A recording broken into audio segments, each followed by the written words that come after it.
Yo, what up, gang? How's it going? What are you up to? Turn your top chats to live chats. Don't forget.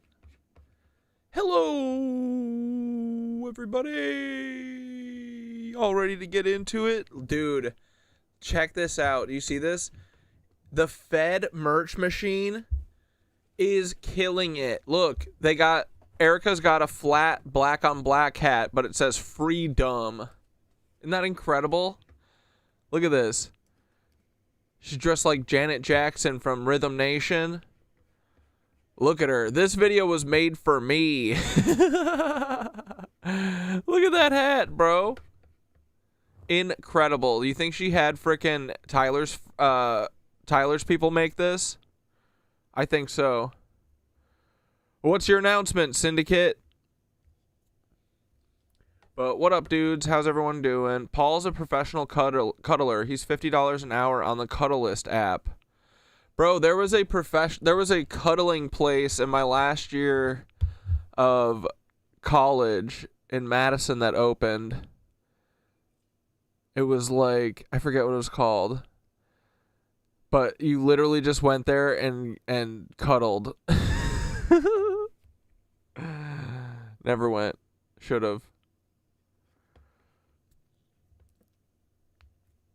But yeah, what up, dudes? Alright, whoa, I forgot to eject my hard drives. Give me a sec. Oh, no. Oh, no. Oh, brother. Here we go. Eject. Eject. Eject. Eject. Nice. Got it. Oh. Alright, dudes, I'm gonna go feed the kitty cats, and then we'll get freaking started. How about that? You want to see the birds for a minute?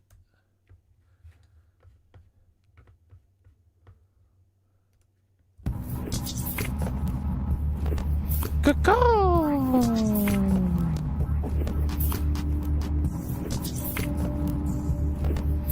Tyler Hansen's official name is now falsest flag birther. Soul from a face without giving sources. You got it, boys. Bored of the basics, sick of Hell Freemasons yeah. covering All right. 4 bases. Forced to love it, so of course I hate it. Force of nature left my corpse on the pavement. Good form, even formal with floral arrangements. Hold up, I'm still chained to the floor of my basement. Killer's my safe word. I was born yesterday into a world that's ancient. All right, BRB, Where feeding most cats. abrasive is taking the cake. They make you behave and say praise for their bracelet. Word to the ankle monitor, I barely made it 7 whole days with ego in chains, a slave to being celebrated. Of course I'll never make it, I'm a force that's delegated. Mark safe in a world full of strangers. Now I'll be a good boy after being warned and regulated. Even if the blade is jagged, you better get it straight and better never face it. Kill time bombs when it's minutes away. Taste how the minute made, there is no getaway. When every day we left to just dig a grave. It's like center stage is a cage that we just can't escape. When will I break? How am I still awake? When they'll do anything to fill a face with pillowcase.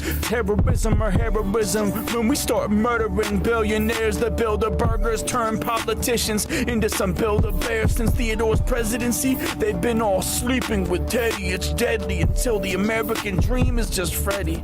A cheap way to pretend they're eating your head is reheating spaghetti. They all in bed with the horse, but me, I still sleep with machetes. Ain't no keeping it friendly in a feeding frenzy. I'm eating everything after the stomach's been feeling empty. It's in our nature to besiege the enemy. Y'all looking like 100 curves to a sports car. Got me hugging curves like a sports bra. Black hole on a world tour till it's tore off. They fight wars for gold stars and sure shots. The war is on as soon as you hear the Fort Knox.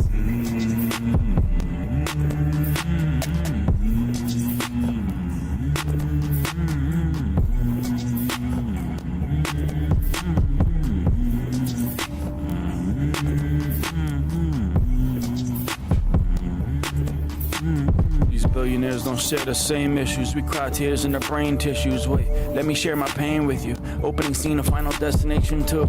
Log truck about the lane switch you. Holy water in the super soaker. Spray and pray until the spray missed you. Pros at grilling chicken. Let's fill the air with pain. Artist that thinks of a million things to paint. Every time a billionaire complains, but still I wear the shame. Mandela effect. Berenstein bear the blame. You have to have something here to compare to change.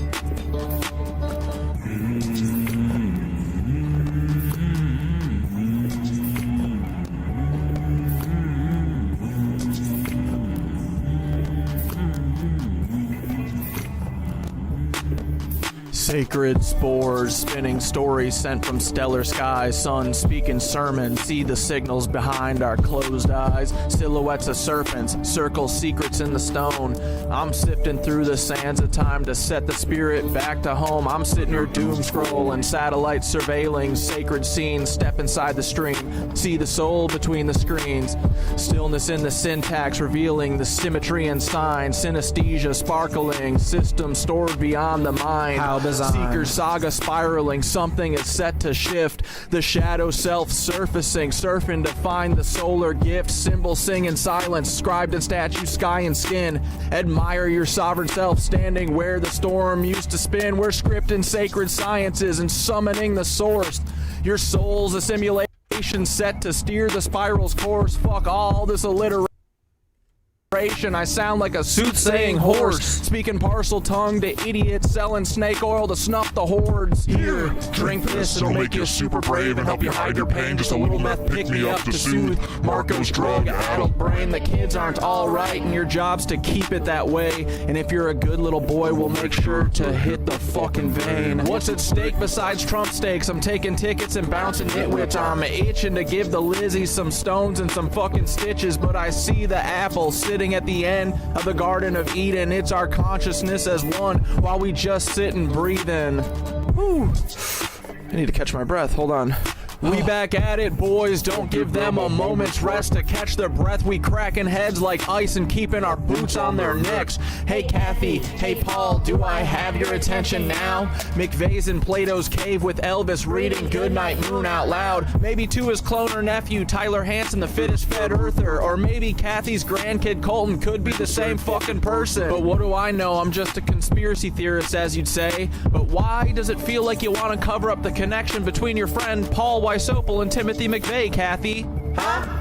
Why you always running offense for Paul Weisopel, girl? We gotta know. Yeah, Kathy. As a grandmother of two murdered children, you're really doing a lot of work for Timothy McVeigh. Come on, Kath. You always say that The you saw frick? him die, but I don't know, man. She's a liar, in my Feels opinion. like you might have seen American democracy die and you've said nothing. And bro. helped So, with it. Anyway. Are you an Eastern Star? We gotta know that too. Because they're connected to the Freemasons and stuff. That would make a whole lot of sense. Alright, but what do I know? This is Nothing. just a little bit of a locker room talk. Bye. Bro, Black Death snaps the fuck off on that verse. What's up, boys? Dude, right? Y'all know what I'm talking about? We're gonna get spanked for this, but we'll watch 30 seconds.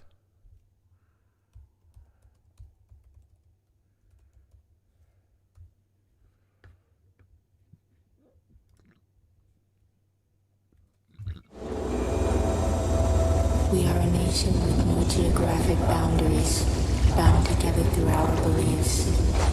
We are like-minded individuals, sharing a common vision, pushing toward a world rid of color lines. 5, 4, 3, 2, 1. Dude, you think Erica Cook wouldn't do this shit? Come on, Erica. Get it, girl. Oh. When music by your side to break the color lines. Let's work together to improve our way of life. Yeah, right. Just imagine this is Erica.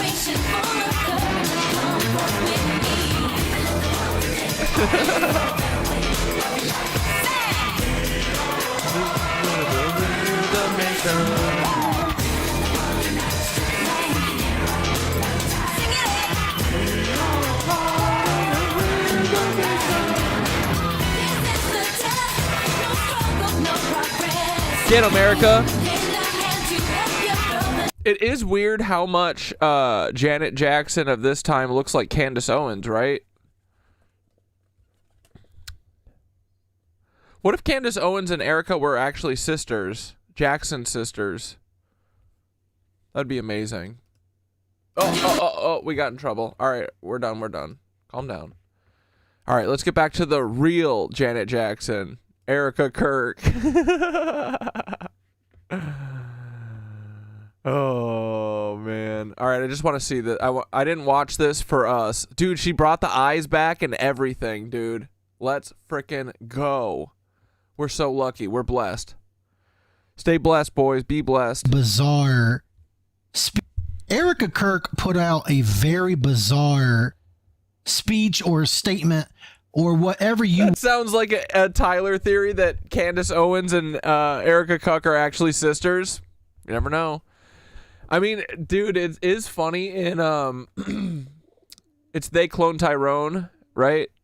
Where they're like trying to turn they're the guy in the basement, and the deep underground military basement is trying to turn black people into white people genetically. Oh, man. I wouldn't put it past Jeffrey Epstein. Remember, it is Jeffrey Epstein heading up the cloning department, so... Want to call... Dude, I'll never get... May Charlie be received into the merciful arms of Jeebus, our loving savior. Can you guys see this poster? Incredible. What was this on? I looked for... Is Charlie Kirk... Does he not have... Is it not the Charlie Kirk show on YouTube? Is he banned on YouTube? And something really seems off about this statement that she put out. And in the statement, she goes into detail about how, there's a growth of dehumanization, and goes into detail about how she was at this White House Correspondents Dinner. And yeah, this poster is a real poster. May Charlie be received into the merciful arms of Jeebus, our loving savior. Our loving saver. How the shooter was a teacher, and the list goes on. And goes into detail how nobody has had more attempts on their life than Trump as the president. And as I have already stated, you are watching a WWE script, and the world is a stage. And again, this speech that Erica Kirk put out, or whatever you want to call it, statement, whatever you want to call it, just seems very off. Yeah, dude, eternally bumping. You're so right. She went full Fed. This is the most like federal outfit you could ever put on. What is this? What is she joining a fucking assassin brigade? What is she coming for Drewski? She coming for us? Mercenary wear is so hot right now. It seems to me that nothing will ever be enough. Yeah, she's wearing all black because it's a funeral for her dignity. For the evil in this world. Our country has become unrecognizable.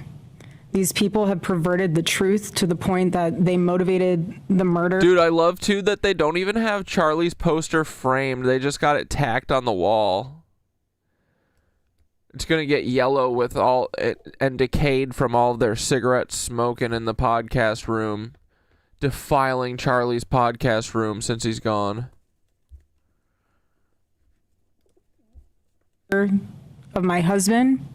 They have continuously tried to assassinate the president, and anyone who stands in their way is labeled hateful, racist, fascist, and every other trigger word that is grossly dishonest.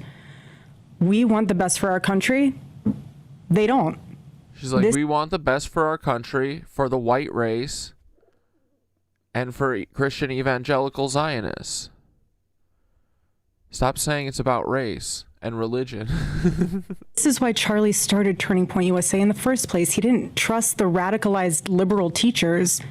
And this past Saturday, it was a school teacher, of all people, a school teacher that attempted to change our history for the worst with bullets. Bro, you wanted to arm the school teachers. Come on, dude. Don't take a step back now. Now because they're doing the pew-pewing finally. I think it's about time the school teachers take the guns into their own hands and just start spraying, you know? About time. It only took 20 fucking years. I mean, when was Columbine? 1999? Is that when it was? It was in elementary school. Yeah, I think so. So it's been about 30 years. What are we waiting for? I think we should literally hand out guns to teachers like they're candy. Well, we don't really hand out candy. Candy's now $3 a fucking candy bar, so can't even hand out candy to these kids anymore. Right? Makes being a white paneled van pedophile real hard these days. Now that full candy bars are almost pushing $4. Everyone is asking why I even went to the White House Correspondents Dinner, and it was because many of the journalists in that room have attempted to dehumanize me, and I wanted to meet some of them face to face. Well, you ran away home like a little chicken fucker, where you should have been from the jump. Where are your kids, Erica? I'm not usually a wife is meant to be at home cooking dinner for their children, but your husband was like that, and now that he's not here, someone's got to do it, Erica. So get back to that fucking kitchen where you belong. Go make some fucking hot dogs and mac and cheese for your little fucking wiener dick kids and get to homeschooling, okay? I don't want to hear it anymore. I don't want to see any more get-ups. I mean, next she's going to fucking start coming out dressed like Sierra Farrell, like in a fucking skunk costume at this point. What's next? Looking like fucking Val Venus. No, who am I thinking of? Gold Dust. Look, this is Erica Kirk's next move. Yeah, here we go.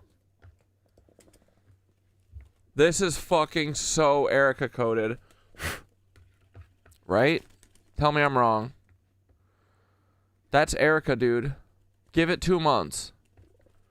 She'll be on WWE as Gold Dust. Except it won't be WWE, it'll be the news. She'll just be on the news as Gold Dust. I don't know, man. Quite frankly, why have a conversation about me when you can have a conversation with me? So, for example, a journalist from the Daily Mail came up to me. She introduced herself, and she was very gracious. She was saying, "You look so beautiful. I'm so sorry for your loss." To which I replied, "It is so nice to put a name to the face, especially with all of the slander, the lies, accusations." This totally happened, bro. This fucking so happened. You can see it in her little eyes, her little beady eyes that are out there surrounding my husband's murder and myself. And I said to her, "You know what's so interesting? This is my first time at the White House Correspondents Dinner, and I find it so fascinating, the dynamic that is going on right now, because everyone is all dressed up and you guys are co-mingling in and out of each other's cocktail parties. And so for one night, you are able to put aside all of your differences for the sake of freedom of speech. And then by Monday morning, things will go back to being an absolute bloodbath between all of you." To which she replied, literally, she said, "I know. Isn't it special, right? Isn't tonight so special?" Dude, this so never happened. I mean, right there, she is basically telling you how scripted everything is. Yeah, the first thing she said was, of course, how beautiful she was, because it's undeniable, dude. Right, Black Death? What do we think? We love Candace. I mean, Erica. We love Erica. I think she's got it going on, dude, and I think that she's totally normal. This is how widows grieve. Everyone needs to give her a little break. This is how mothers abandon their children. I mean, this is how mothers take care of their children, by going on Turning Point USA all fucking day, dude. Right? My God. I'm only a misogynist for Erica Kirk, just because Charlie's not here to keep being a misogynist for her, so I don't want her to forget. All of these news outlets, how she was saying, "Oh, we put aside our differences for one night," basically. Yeah, is it a grieving outfit or is it a military outfit? Erica first. You know, for quote unquote freedom of speech. And then when Monday rolls around, it's going to be a bloodbath yet again. Yada, yada, yada, yada, yada. Right there in and of itself is truth in plain sight. She's basically telling you how scripted everything is. Politics are scripted. All of these news outlets are scripted and staged. All of this stuff is staged because the world is a stage, and all of these people are actors or actresses. This is Truth Seeker, by the way, the other dude that Tyler has a fucking massive problem with all the time. Fucking hates him.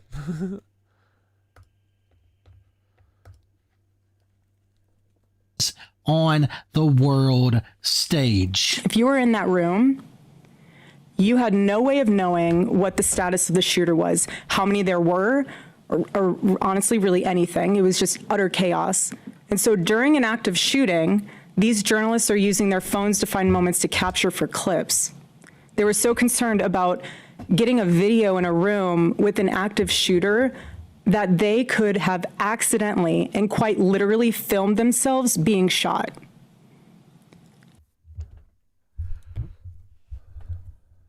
Don't excite me with a good time.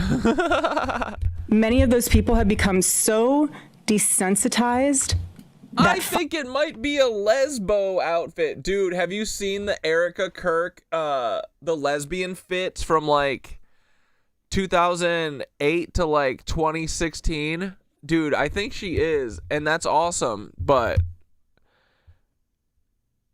yeah. Erica just be whatever she needs to be for the mission, you know? She's a chameleon. I don't think Erica is anything. She's a blank fucking canvas. She's so based.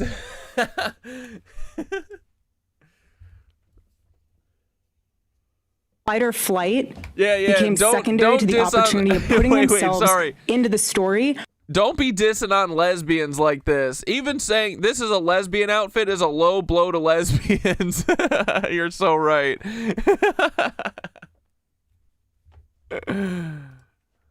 Which ironically breaks the number one rule of journalism.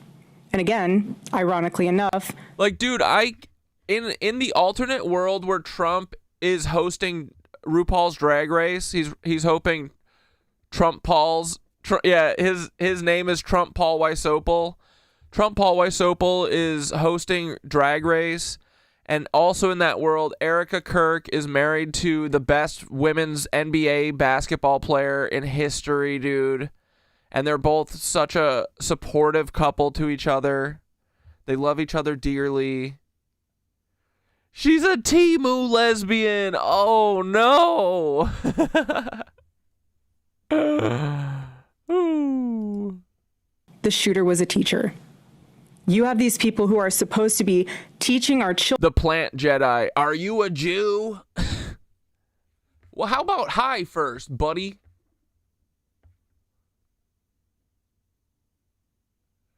I don't think I've ever seen anyone acting so boss with only 5 viewers. Me being one of them. The white race will prevail. All right, buddy. We'll see ya. I'm glad you think I'm boss, but I don't think we're the right. we're definitely not the right crowd. Love you, bud. Eek. Children, the future of this country, and he's so unhinged that he is able to teach children by day and then attempt to murder the president of the United States by night. And Bro, when you say it like that, honestly, though, that's based. That's based. The teachers teaching your kids during the day, attempting to kill the president at night, sounds like they read their history and they learned their history. They did a good job.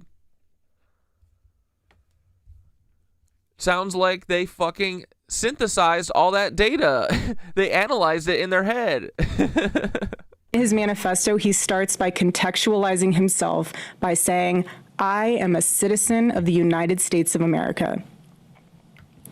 And while we may have big problems with illegal immigration in this country, I have to tell you, we have an even bigger problem when it comes to the systemic indoctrination and radicalization of our own citizens. This is what got my husband killed. This is what has led to 3 legitimate... I don't know. Everyone thinks it's the mic lapel that got your husband killed that you probably installed on him. I still can't believe he didn't even get a shot off. You talking about Cole Allen? Dude, I don't think he even had a gun. Have we seen any proof? Have they showed any photo of a gun? Where's this fucking gun? I did see video of a gun being fired, though, and it wasn't from Cole Allen. Uh-oh. Attempts on President Trump's life. And I can speak firsthand to that unbearable toll that this must take on our First Lady. It's plain as day Yeah, she knows, dude. She knows this kind of pain. what's going to end up happening. They are going to use all of this stuff that has been happening recently and how people have been going after certain people like Erica Kirk, calling her an actress, calling her fake. What's going to end up happening is they are going to use all of this ammunition per se as a way to come after the remaining free speech that we have. This is what this all boils down to. I firmly believe that they are going to find a way soon enough where you can't talk out about certain people at all, or you get completely silenced. Yeah, dude, literally, I mean, they're the like Democrats and the Republicans are both, they're like making policies now to stop Hassan and Candace. It's all a show, but still, you know, it's to get us to stop being able to talk about shit. But yeah, pretty soon you're just not going to be able to say Bibi Netanyahu unless you're glazing. Very American. You get banned. You get your Gabriel, you think the Naruto run is a fake video? I kind of like it, though, because it shows the cops shooting the cops. But, I mean, for sure, it is weird and shitty, for sure. We call this spooky mercenary. Dude, she is a spooky mercenary. But yeah, I could see it being AI, but honestly, I like it being real. Because I don't think it literally doesn't show anything. They're like, look, proof, he ran fast. He Leroy Jenkins through the hallway. Like, why can't they supplement that with a secondary video that has the gun in it, right? But yeah, maybe it's just because it's AI. It's totally fake. In the upper corner, it said AI.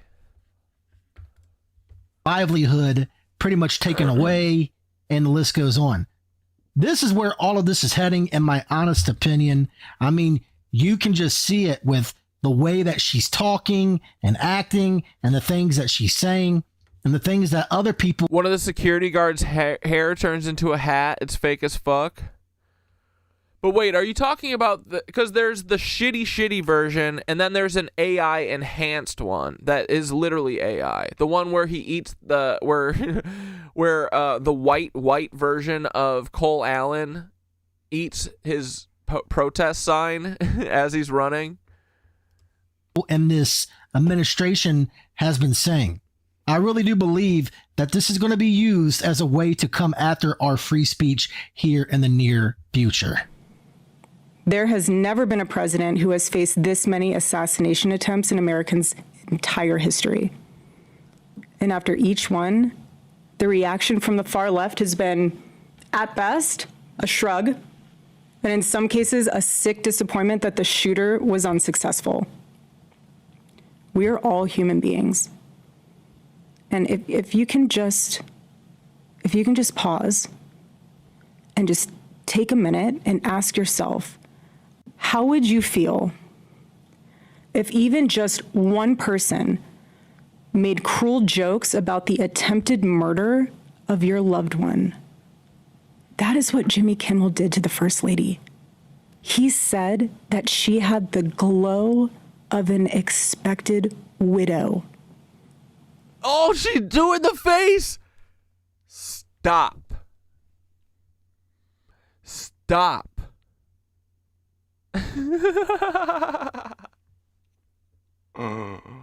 Wait, you guys need to see this more. Oh, jump scare. All right, trigger warning. Turn away if you can't handle this. Oh! Yo! Please. Jail. The glow of an expected widow. He had the glow of an expected widow. The glow of an expected widow.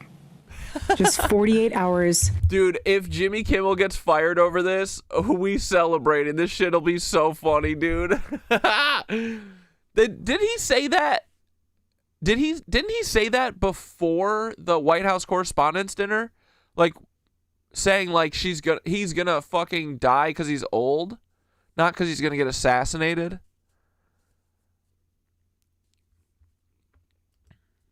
Before that nightmare almost became a reality. In this culture we're living in, Bro, her hat should be spelled Freedumb.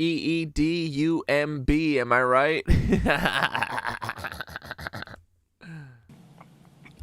absorbs disagreement as a form of personal betrayal. It turns.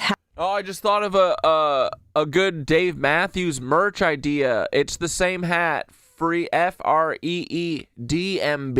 Nice. Dave Matthews Band. Having an opposing viewpoint into a moral crime worthy of punishment. And here's what I've realized through all of this, truly, having lived through quite literal hell. Yo, anyone who's watching this on TV, how horrifying is this right now to have Erica Kirk's face this big? These past 7 months, if you strip someone of their humanity long enough, you will arrive at the chilling conclusion that they don't deserve to exist at all. Ah! And again, the Charlie Kirk thing was a ritual in and of itself, and I don't even believe that he's really even, quote unquote, unalived. And the whole entire thing. Dude, Truth Seeker is a fucking G. No wonder Tyler Hansen hates Truth Seeker. With Trump, this is the third attempt, and we know how they are obsessed with certain numbers. And again, this was all part of the show, in my honest opinion, because now they are using this as a talking point to want Trump's BAAL room built. There is always a motive. There is always a deeper meaning to all of these rituals that these people constantly do, and this is no different. Every morning I wake up to a new headline lying about me. I have comedians dressing up in whiteface. Dude. She says the race war is on, boys. I got comedians dressing up in whiteface at me. She's like, you know what? It's really making me want to do blackface. I'm going to do it. Do it, Erica. You and Jake Paul should do blackface together. Dude, that would be so funny. Do it, do it, do it. I have people saying I'm not fit to be CEO, and I have Candace Owens claiming Well, can women really do the CEO job? You know, I mean, I believe that. I just don't think Charlie did. I'm not sure he'd be happy about this. Murdered my husband, and the list goes on and on and on.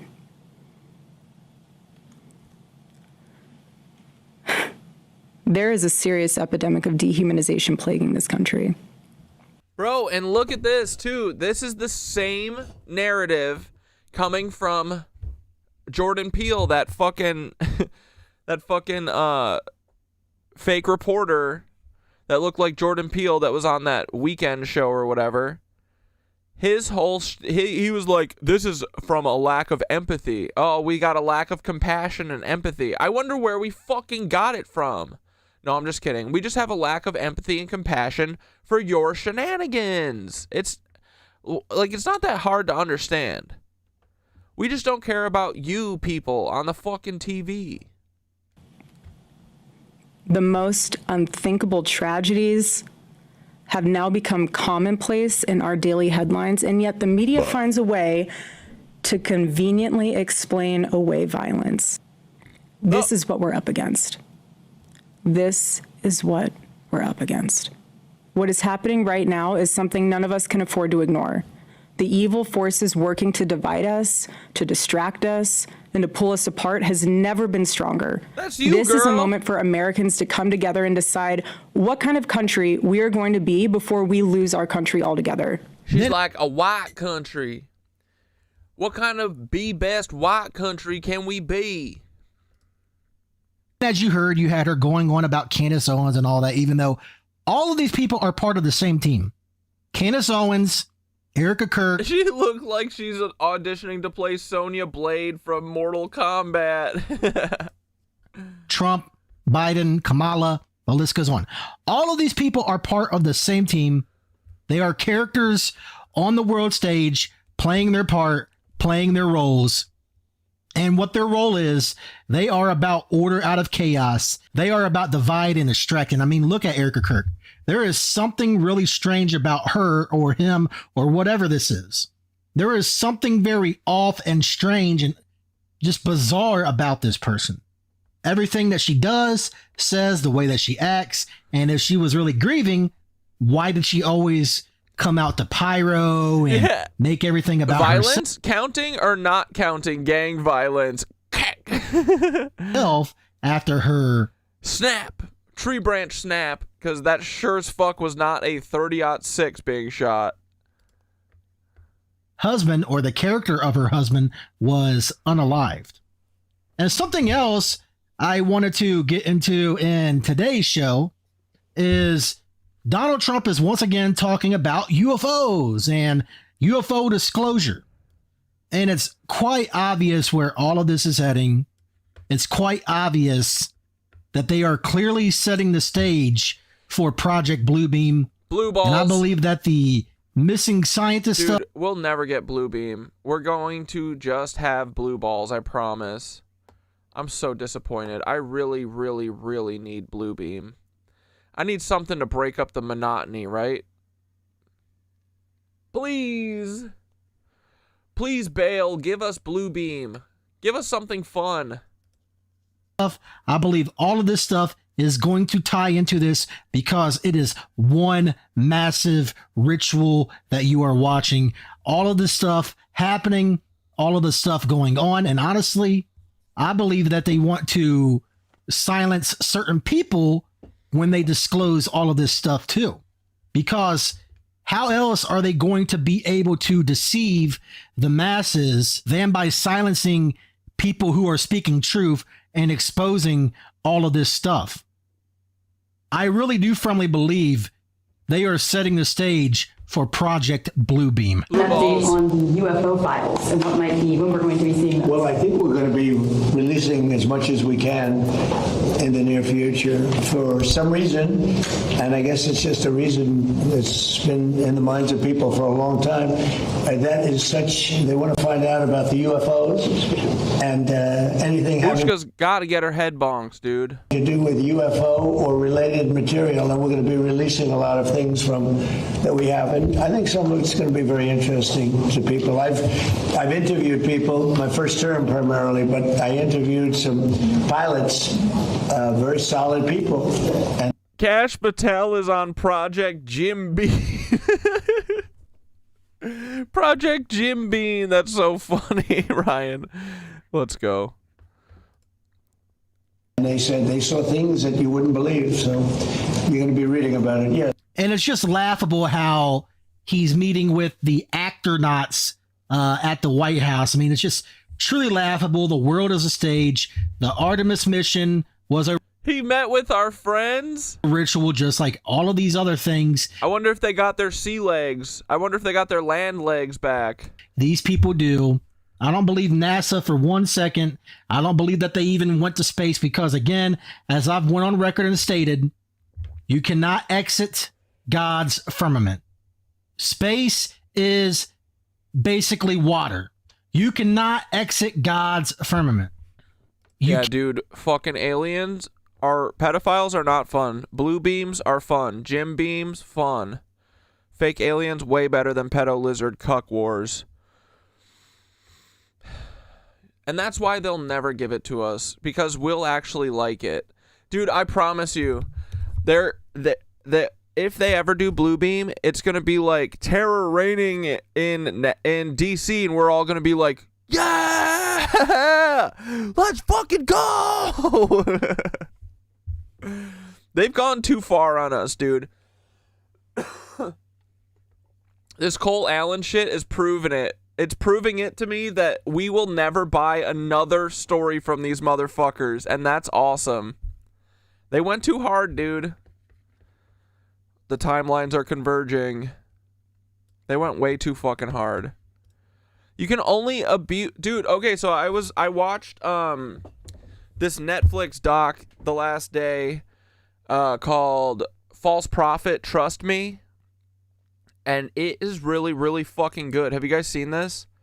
It's about, so after Warren Jeffs went to prison, basically he, like, all the FLDS still thinks that Warren Jeffs is the prophet, right? But he has been in prison for like over 10 years at this point, I think, like maybe 20.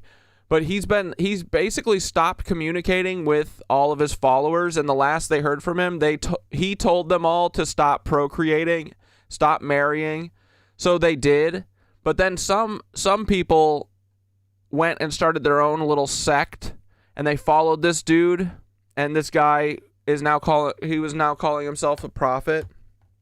But this lady ended up going and like moving into the community with them to try and expose it. And yeah, of course, it was like a bunch of it was this prophet dude and then 3 men who basically sold their families and their daughters and their wives all to this prophet guy. And he fucking, yeah, the doc, it's so good, right? But it really shows you how... Well, first off, I really like the documentary, I think, because it's like the woman who made it, she like infiltrated basically and got all of them to trust her. Like the fucking pedophile guy literally kept asking them to come over and film and shit. But shit, what was my overall point with this? I forgot. What were we talking about? Faker Dakers. Something about cults. Anyway, watch the documentary. It's really fucking good. But it does a really good job. One of the mothers who, like, dude, basically it was like this guy and the 3 fathers, he basically made them give all of their wives. They were all polygamous, so they each had multiple wives. He made them give all of their wives to him and then all of their children to him as wives. All the way down to like children, bro. And they were doing like, they admitted by the end, they were doing like fucking weird group family sex things together and stuff. But it's like a slippery slope. You know, it doesn't all start with that. It starts really slow. But the one mother that got a conscience and was like, I think we're doing the wrong thing, and kind of tattled on all of them. She has a lot of really great, poignant, like, quotes and moments in it that I feel like you don't usually get in these kind of cult docs, because they always kind of sensationalize what the fucking creep is doing, and you don't really see, like, how it really happens and stuff, but it's really good. False Prophet, check it out. Can't. And again, this is just all part of the world stage, including this thing with the Artemis 2 crew and the mission and everything else, because they didn't go anywhere. They were pretty much underwater is where they were at. Again, this is all part of the show. People have unbelievable courage, unbelievable, a lot of other things too, by the way. To get in there, you have to be very smart, you have to do a lot of things physically good. So I would have had no trouble making it. I'm physically very, very good. So again, it's all part of the show. It's all part of the world stage. All of these people are actors on the world stage, and they are all put into place for a reason. It's all about divide. It's all about distract. It's all about order out of chaos. Everything that is currently happening is by design. It is. Your family Bible that's over 400 years old says the Pope will be the Antichrist? Sounds about right to me.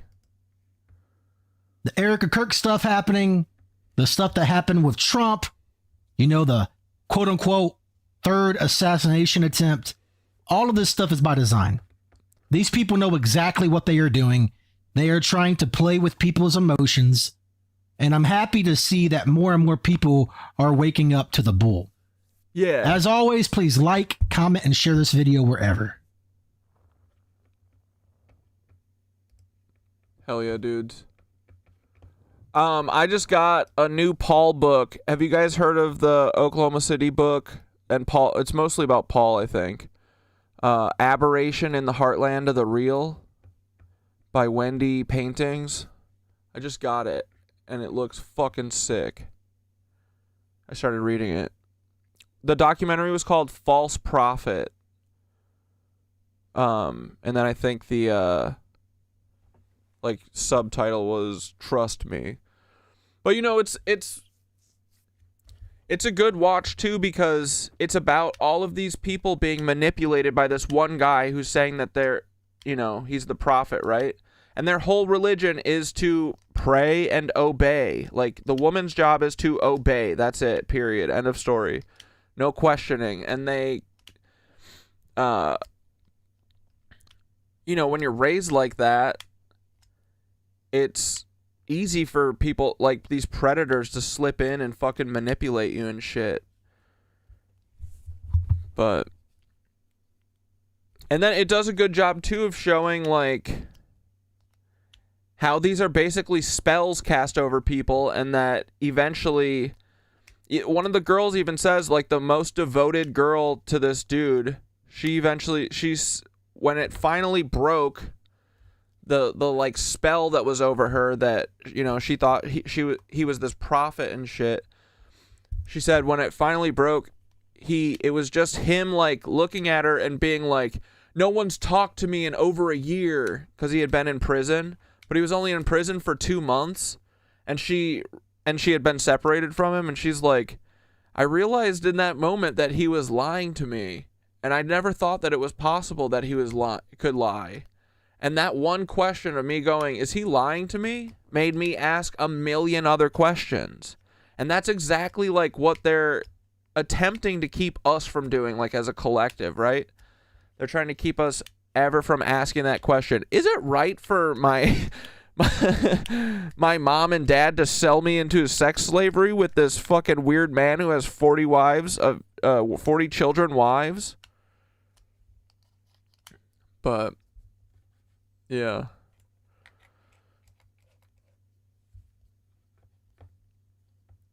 Yeah, every religion puts women as subservient. That's why they're all F and G.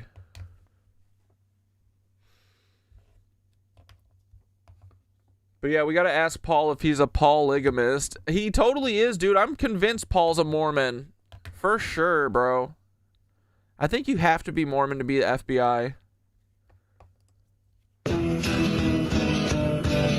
Oh, but anyway, so this woman, Wendy Paintings, who did a OKC book, she had this dope ass. Have you guys ever heard of the podcast Program to Chill? I think it was like a conspiracy podcast, but apparently in the last couple months, all of the episodes were deleted, so now I can't find this. She supposedly did like a 4-part episode on the secret lives of Timothy McVeigh. This was the preview they made for it, so, which is pretty baller.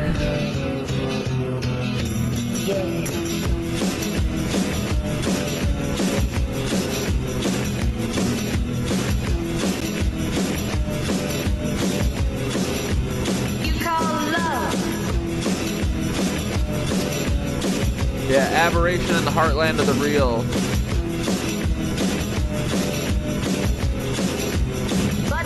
The FBI and the ATF were able to trace that truck to a rental place in Junction City. We were able to do that for two reasons. We recovered partial VIN number, the vehicle identification number from the truck.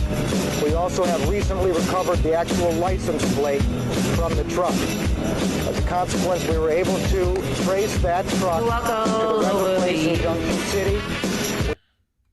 Let's go. We then put on evidence that associated the rental of the truck with the defendant. Should he die? No. Should he die? No. But he had to go do 9/11 though. Should he die? No. There's his. Oh, there's Terry or Tyler Hansen's wife.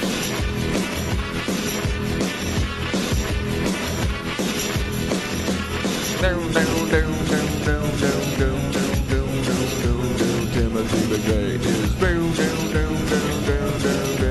just a big bitch and he don't have a dick. Timothy McVeigh, he don't have a dick. Timothy McVeigh, he doesn't have a dick. Lost his dick in the war and as a cuck. Timmy don't have a dick. He don't got a dick. He's a dickless little twit. Dickless little bitch. He a dickless without a dick. We love Paul. It's a pretty cool graphic. Look, he's a computer. Program to do. Yeah, so they apparently deleted all their episodes. I'm not sure why.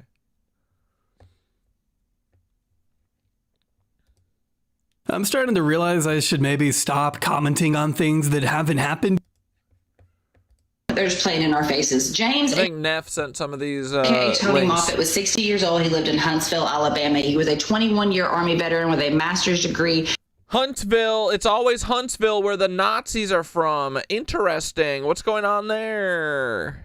In aerospace engineering from Georgia Tech. He trained as an experimental pilot at the U.S. Navy Test Pilot School. He went on to work at NASA's Johnson Space Center, where he supported 14 Space Shuttle ISS construction missions. Yeah, 14 of them bitches. After retiring, he founded his own aerospace consulting firm and continued working as a principal research engineer at the University of Alabama in Huntsville, one of the most active defense corridors in the country, right? NASA's backyard, the same corridor where Amy Estridge worked. Then comes April 17th, just a few days ago. Tony is flying his family home to Huntsville from North Carolina. His wife, Lisa, is plane crash. with him. His son, Andrew, is with him. Now, Andrew is a 30-year Yeah, Huntsville, more like Cuntsville. Exactly, dog. old research engineer, also working in aerospace, right? His son, William, is with him, 28. He works in defense cybersecurity.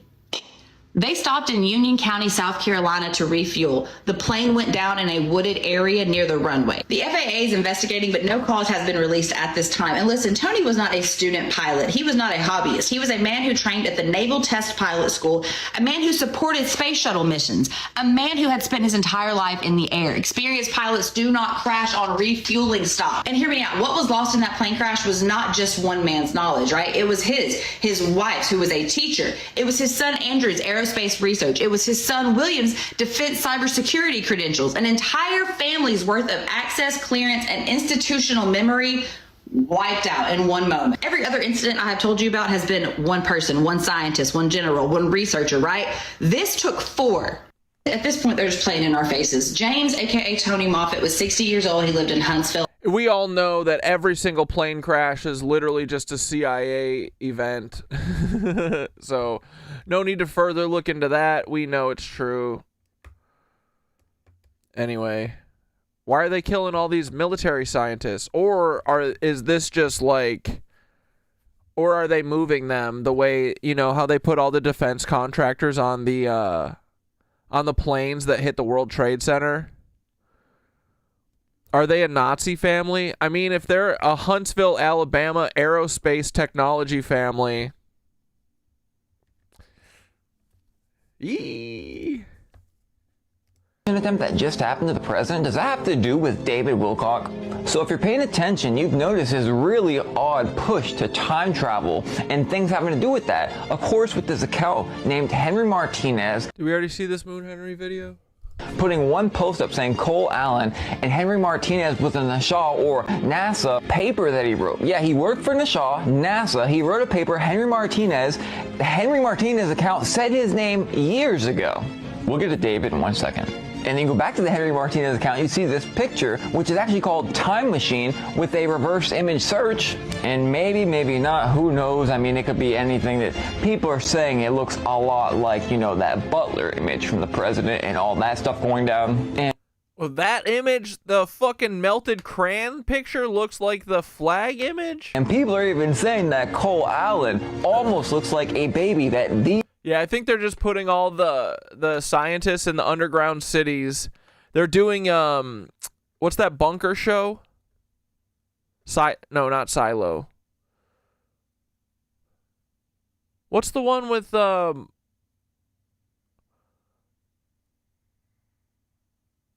dude from Lost? Wait, is that the dude? No, that's not the dude from Lost. The dude from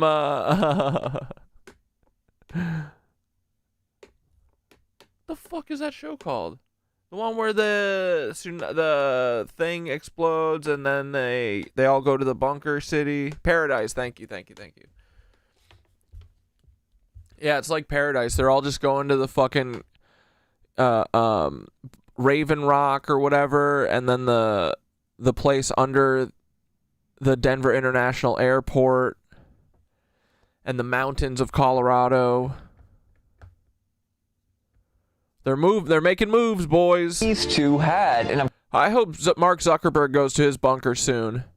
Honestly, trying to survive the apocalypse, no matter what it is, sounds more fun than doing this forever, right? Of course, the time we honestly probably have a better shot.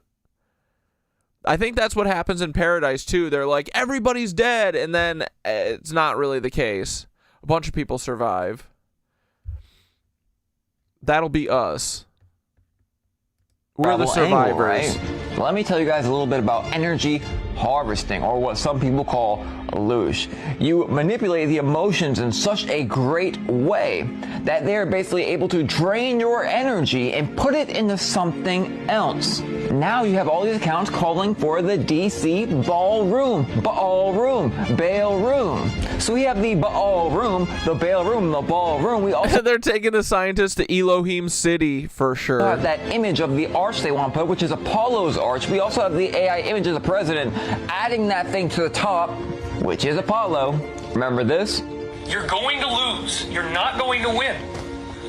It's inevitable. We already know because the future timeline is fixed. One of his biggest areas of study was time travel. Project Looking Glass, to look into the future. But I'll put it this way. There's a group of people writing out scenarios and events, and they just seem to happen every single time. But time travel is real. Humans are the only spiritual creatures bound to time. God outside of time. Jesus slain from the foundation of the earth outside of time. The Adventures of Baron Trump. The Last... Bro, I kind of see the Trump fist picture.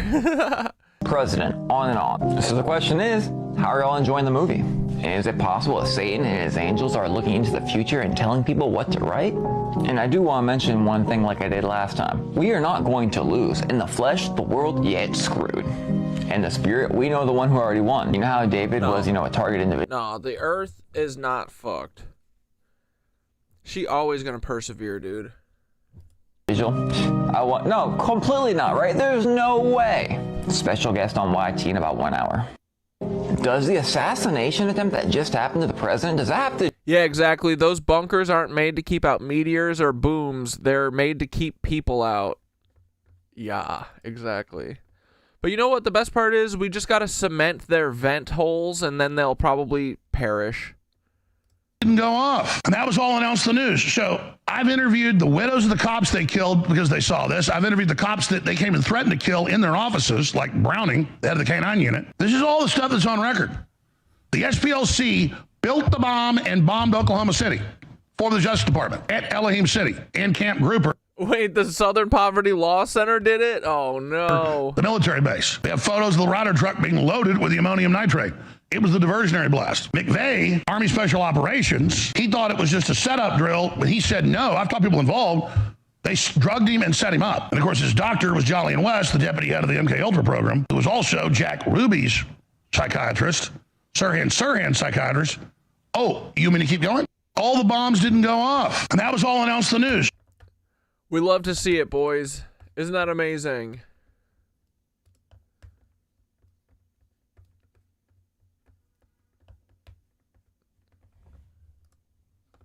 I'll tell you what really hit me, though, was later that night when I was on social media or the next morning, a good chunk of the country thinks this was staged.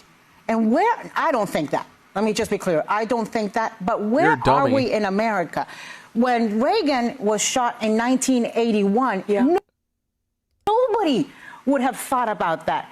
And so, you know, I think we've got to, I think people have to take stock. Yeah, but back then, this shit didn't happen every other week. Nobody wants to hear it.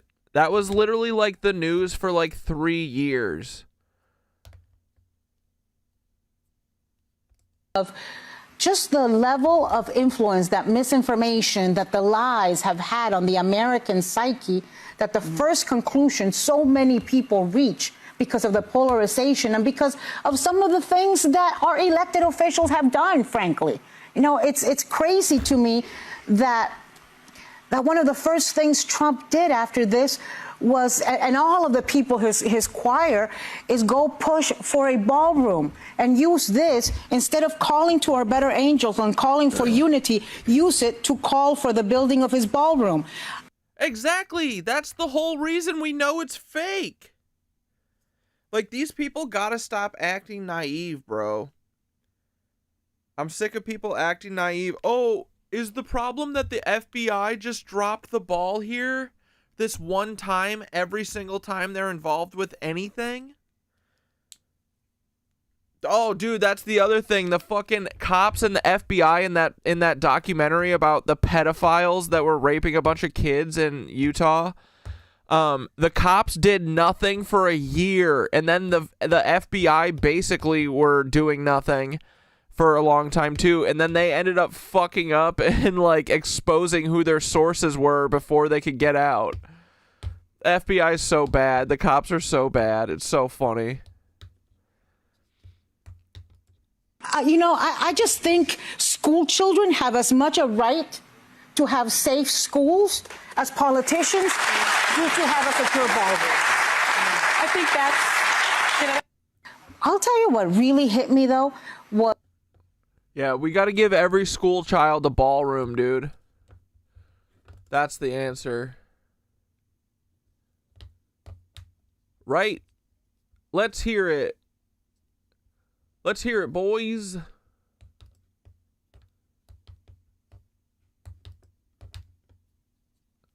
What this video? Oh, this shit's so funny. We're crying 50 years ago over having to share a water fountain. This new generation is so soft, says the same people who were crying 50 years ago over having to share a water fountain with a black person. First off, love the morning hair. 2, I'ma let you cook. Okay? 3, you said what you said. And Oh, Steve, I was convinced those cops were pedos too. That's why they didn't want to help. Dude, the other thing too that I was thinking is, what the fuck did that guy have over those 3 men that made them give, dude, they gave him everything. Like hundreds of thousands of dollars, their businesses, their literal wives, their literal children, and they all refused to do anything. And then at the end of the documentary, one of the guys, Moroni, who actually like turns himself, his wife is the one who kind of like is like, this is all wrong, you know? And she talked to him, and then he started saying that it was all wrong too, and he turned himself in. But he says at one point, he says that Steven, the main pedophile guy, He said he raped my wives, he raped my daughter, and he raped me. That's at the beginning I was like, there's no way that like these guys aren't like all gay together or something, and that's what he has over them. Like, you know what I mean? Like, what the fuck? I don't know. There's just like no, I don't know. Like, believing in God, really? That's gonna make you give everything to this one fucking loser guy who's then gonna have sex with your kids and your wife in front of you? The fuck? How does this even happen? Yeah, of course his name's Moroni. Agree. I'll back you up on that one. I shit. Can't even argue with you, Kyle. Can't even. This new generation is so soft. Says the same people who were crying 50 years ago over having to share a water fountain with a black person. Kid is spitting, dude.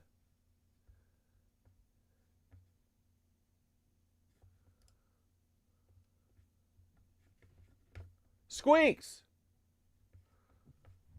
was almost made uninhabitable by drought, and the drought was engineered. Oh yeah, Iran's been saying, yo, they are weather manipulating, because after we blew up this radar thing, we've been getting nothing but rain. In part by U.S. radar systems that were blasting energy to ionize the atmosphere to steer clouds away from Iran and to actually cause a drought. It's just classic geoengineering. The doc's called false prophet, trust me. Multiple ways to achieve this. But what has happened is that since those large radar installations around the Persian Gulf have been destroyed by Iranian drones, the rains have returned. And now in the last week or so, we have really record rains in Tehran and what was almost uninhabitable. An Iranian water resource specialist has accused the United States and Israel of manipulating regional weather patterns to intensify Iran's severe drought. According to the Middle Eastern Media Research Institute, they claimed in a July 30th interview on the Iranian YouTube channel that both nations had been deliberately diverting clouds away from Iran for over 4 decades. There's a treaty, international treaty that was signed in the 70s that made it illegal, or they all agreed to not use weather modification. Because we did it in Vietnam, too. Because we did it in Vietnam. After Iran destroyed the secret center for cloud seeding and weather manipulation in the United Arab Emirates, everything changed overnight. And with the end of the secret center, the region's weather map flipped completely. It's raining so much, their reservoirs were down to 1%. They were thinking they would have to move people out of Tehran, a city of 9 or 10 million people. They were going to move everybody because they had no water. But now we opened the gates of Iraq's largest dam due to 100% capacity. The dam hasn't reached 100% capacity in years. Underground water sources have started to overflow, and this is what it looks like. Literally water bubbling out of the ground. Like now in Iran. Water everywhere. You know, you may not be aware of this, but Tehran was almost made uninhabitable by drought, and the drought was engineered in part by U.S. radar systems that were blasting energy to ionize the atmosphere to steer clouds away from Iran and to actually cause a drought. It's just classic geoengineering, multiple ways to achieve this. But what has happened is that since those large radar installations around the Persian Gulf... It just started replaying, right? Yeah.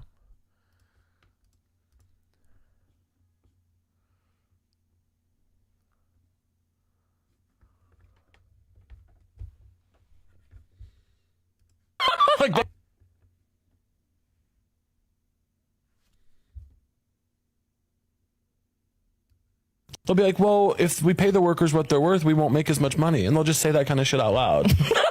Like they say live television. Yeah. And I love it. I'm like, that's hilarious. You really belong in jail. You're so funny. You're like actually a criminal. Yeah. So that's crazy. Yeah, if I ever come to power, you're dead. I love how they yeah, they just don't care. No. They're like, at this point, like there are some celebrities that I'm like, if I could reach that level of delusion, I think I'd need to be in a hospital. I would hospitalize you. They'll be like, well, if we pay the workers what they're worth, we won't make as much money. And they'll just say that kind of shit out loud. Like they say so funny. And true.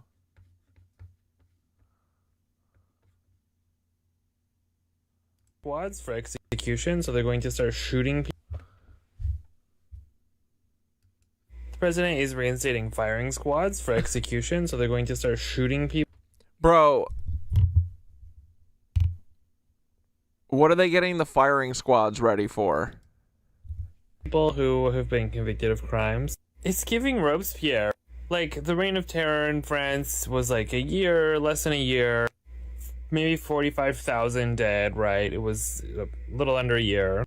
The guy in Congress who argued for it, right, was Robespierre.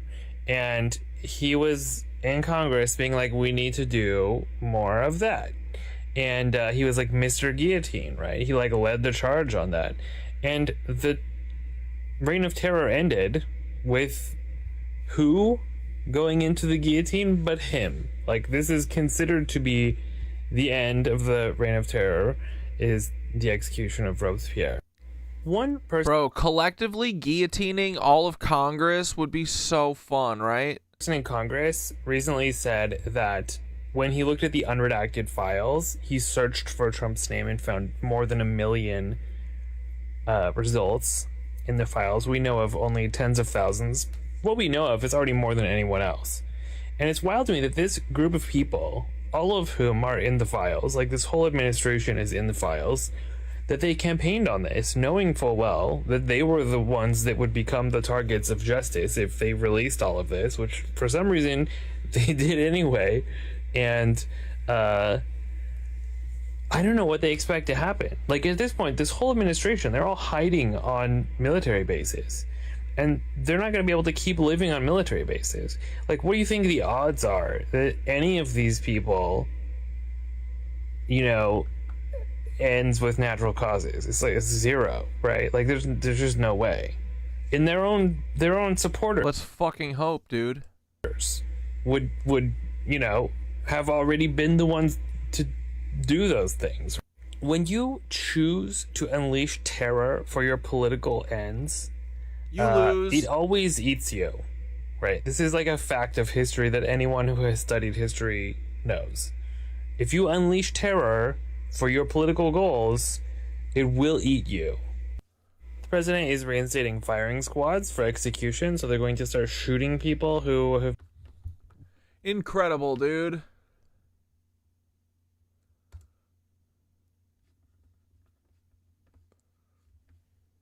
Morning, I wake up to a new headline lying about me.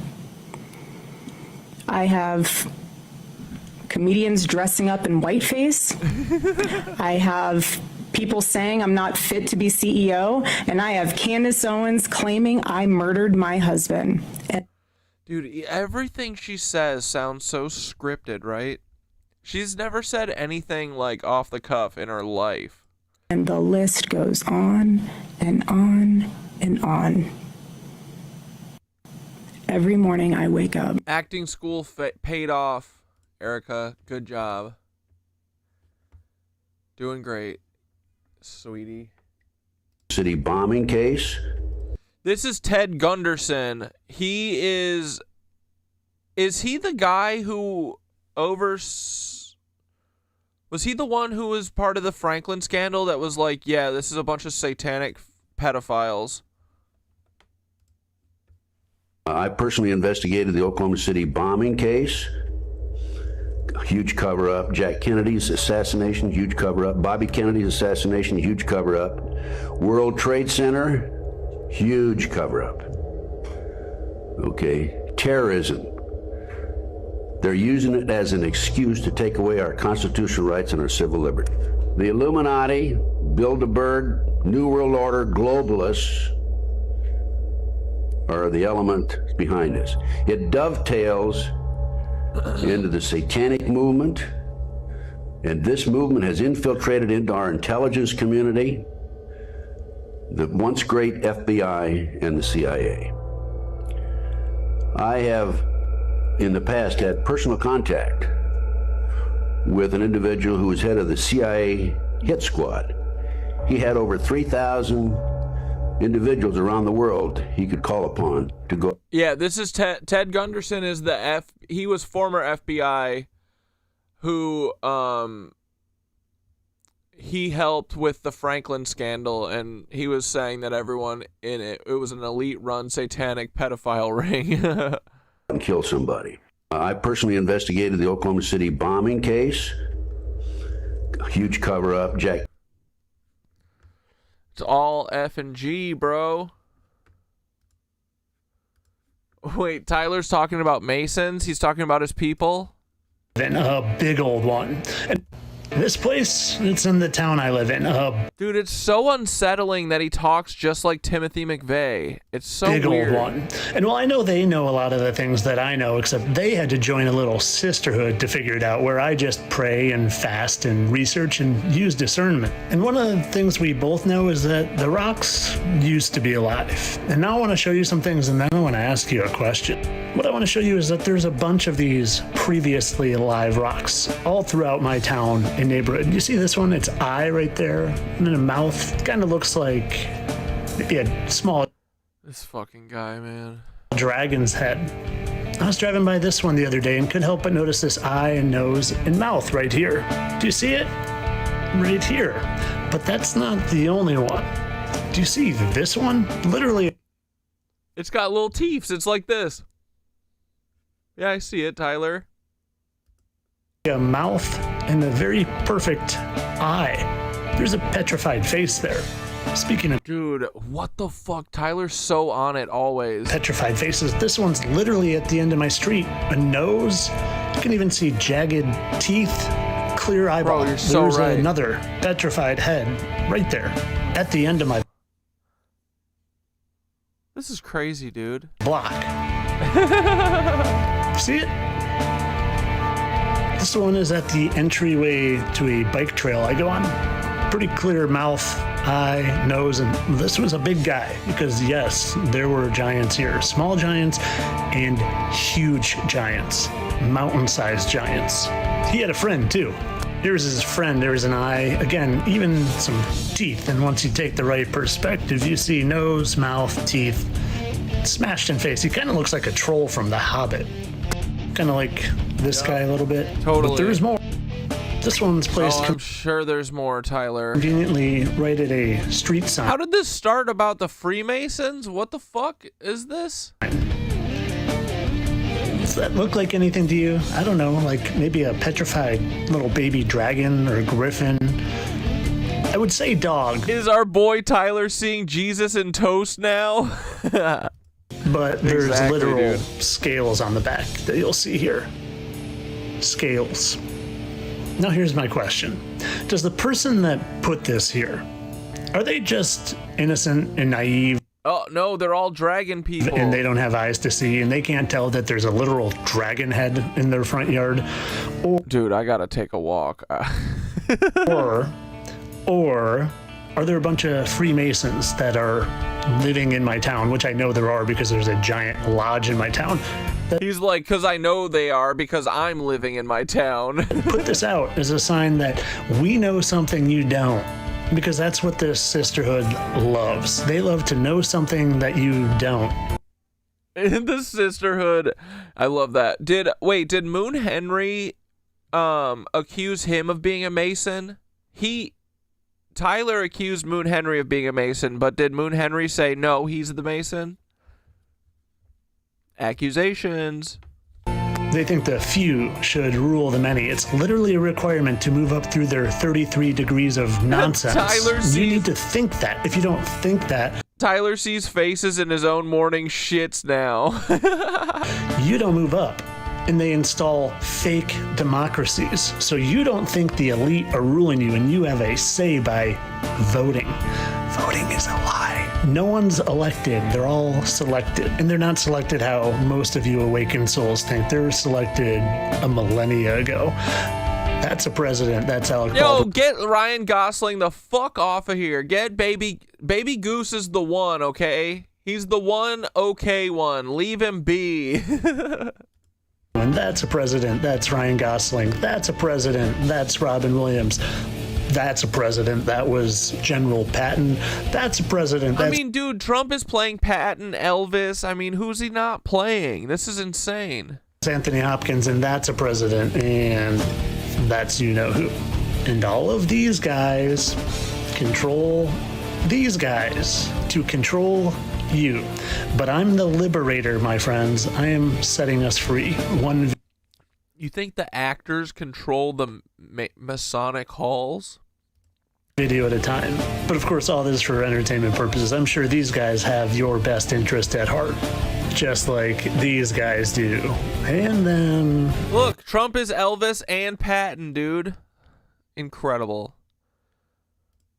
And all of that. I do fuck with Joe Rogan being Aleister Crowley. That works for me. I like that. Entertainment only.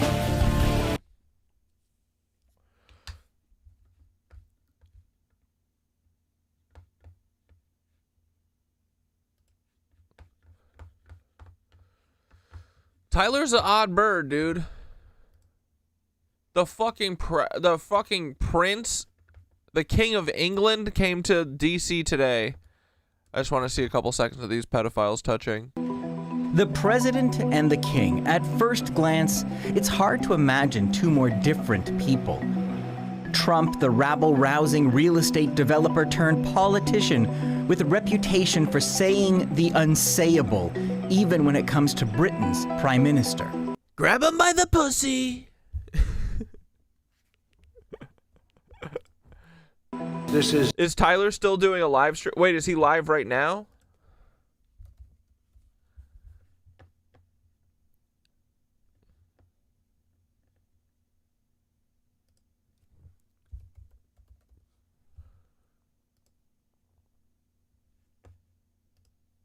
No. He streamed earlier today.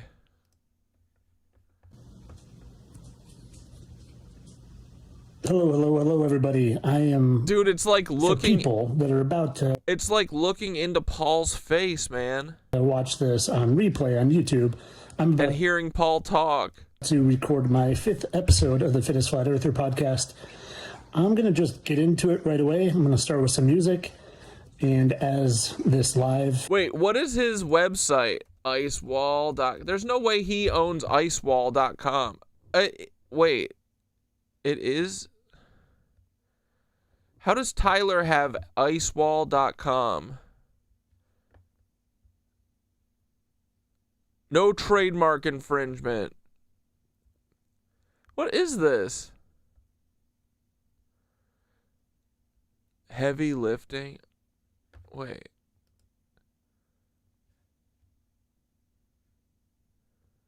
We acquire, develop, and hold high-value digital assets from premium domains to intellectual property with a long-term investment mindset. We invest in new media platforms. Is this Tyler?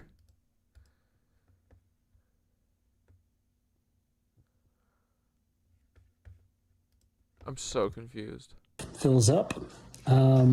You might maybe come into this in the middle of it, but only is Trump a fallen angel and was Elvis and is Lucifer. Do you think Tyler's streaming because he's just trying to be me?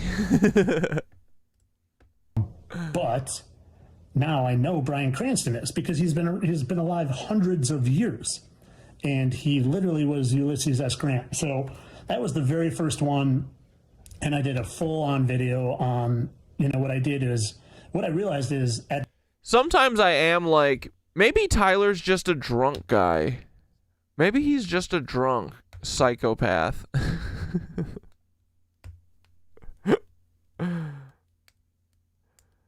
But I don't know. Then I'm like, no, he's a drunk FBI agent for sure. This is what they look like now. That moment, who the they were. The they isn't the 13 families. It's not the Freemasons like I thought. It's not the Illuminati. It's not the different bloodlines. The they are the fallen angels. Oh, God. And the they are all of them. Every single one of the presidents, like I said, every single... The actors. One of the actors and actresses and musicians and I would say the vast majority of your stars in the sports world. I don't think all the athletes. I think there are some normal humans in athletics, but maybe I'm wrong there. Maybe it is all of them. So, okay, I do this. Dude, he sniffs like Paul. I think there are some normal humans in athletics, but maybe I'm wrong there. Maybe it is all of them. So, okay, I do this video. I say the they is the fallen angels, and then... Oh, that's the video we just watched. I look at a comment in that video. Someone in the comments just said, Tyler, Robin Williams played Teddy Roosevelt in the movie Night at the Museum. And before I even look, I'm just like, yes. I can kind of picture Teddy Roosevelt. That is so right. I forgot that Tyler's literally just tapping into Night at the Museum. Without looking at a picture, and I'm immediately yes. So what do? I go find pictures of both Teddy and Robin, and I had done probably 5 videos on Robin Williams faking his death and being Uncle Pappy at this point. If you don't know who Uncle Pappy is, he's a social media. McNarcy made this. Paul, why soup bowl?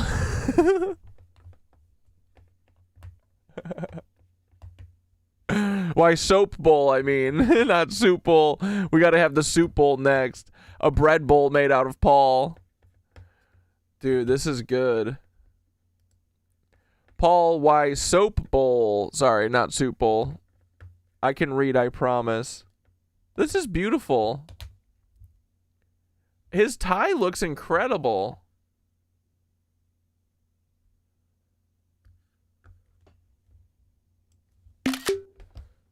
That's so good.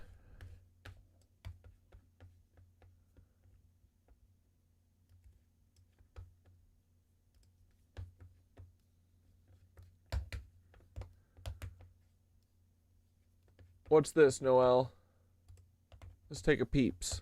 Babe, the apocalypse is not coming.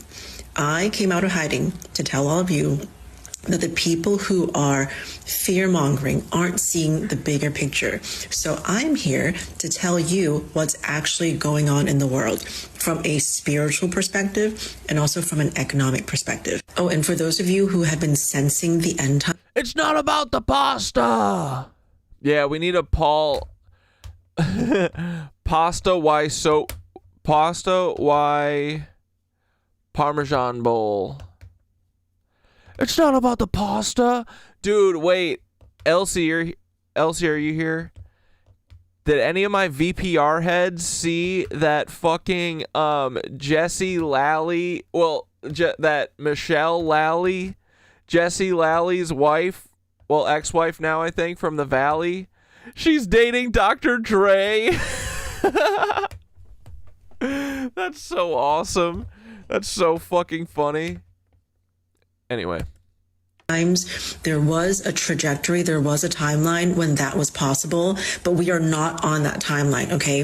And the reason for that is our collective agreement, our collective soul contracts. VPR, right? So I'm someone who spent about 20 years in the Akashic records, and I have to tell you that the world, the material world that you're seeing now is literally just a programming that is created from the source code, and the source code is based on our collective soul contracts. We have soul contracts with everything and every event and every person that we've met in our lives, especially people who are in our lives. There's a soul contract there. And so there are all these underlayers of coding, if you will, that then get reflected in the physical reality. And soul contracts are collective soul decision of humanity. It's like, no, we are not going into the dark ages. We've been there, done that. We're not going to go through nuclear war. We're not going to go into the end times because we've been there. We've done that. We don't need that as a human experience. What we're moving... Yeah, Dr. Dre's literally 70 now. She's doing it for fun. Exactly. Hell yeah. Dude, Jesse, I sent the news to one of my friends that we talk about VPR shit all the time, and I said, dude, Jesse is literally gonna perish from this. And then I saw what he actually said. Apparently, someone texted him and said, Dr. Dre, ? And he responded, no wonder my daughter came home with a set of Beats headphones the other day.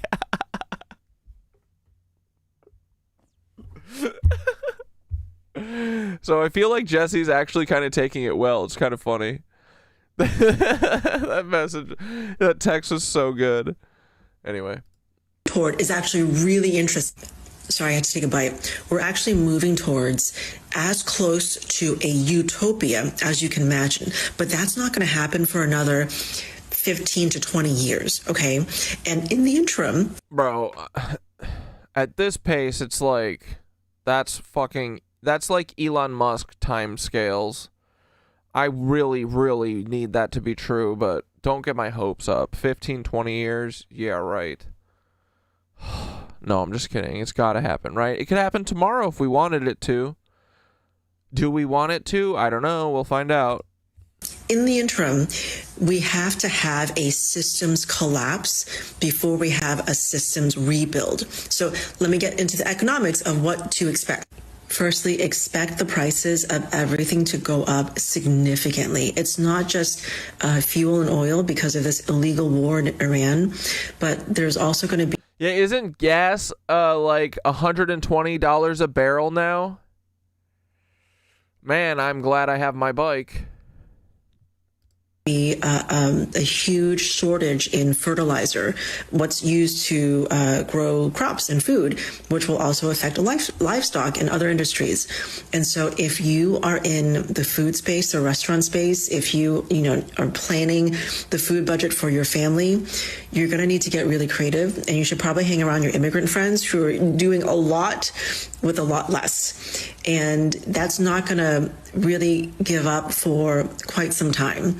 So just know it, just prep for it, grow your own food if it makes you feel better. But there will be a huge change in the food supply chain. So again, let me tie this into the bigger picture of why not just the food systems, but all of the industrialized systems and the healthcare system, the government system, the educational system, every single system and institution that we have, a lot of it is really inefficient. And gas is $4.29 in fucking Ohio? Holy shit. When was the last time gas was over $4 in Ohio? Dude, that's fucking crazy, bro.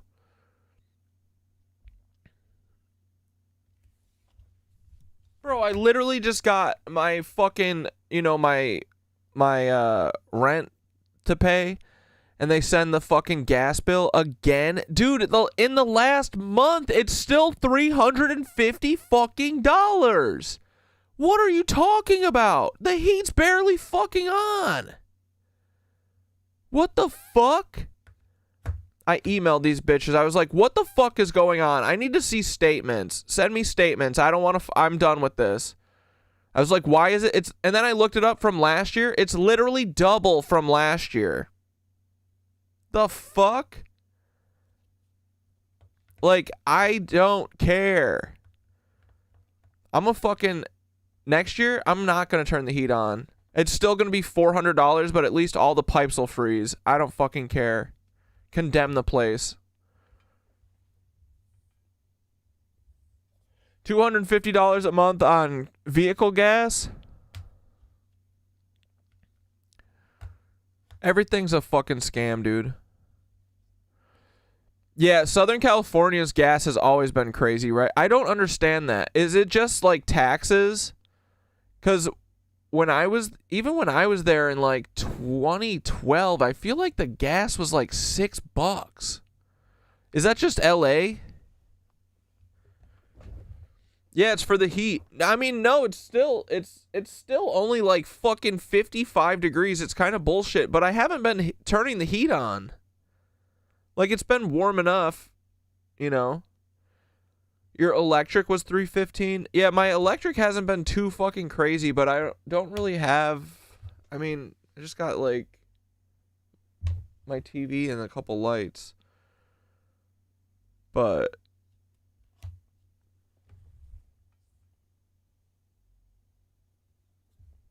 yeah, they're just making everything great again. $100 to fill up your truck, bro? Like, truly, what are they going to do? Like, most people commute an hour a day. My fucking mom does. I mean, everybody does. Right? What the fuck are they going to do? When people are like, I literally can't afford to get to work.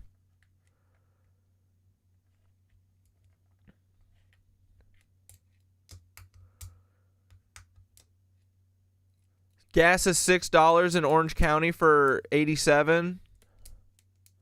It's fucking crazy.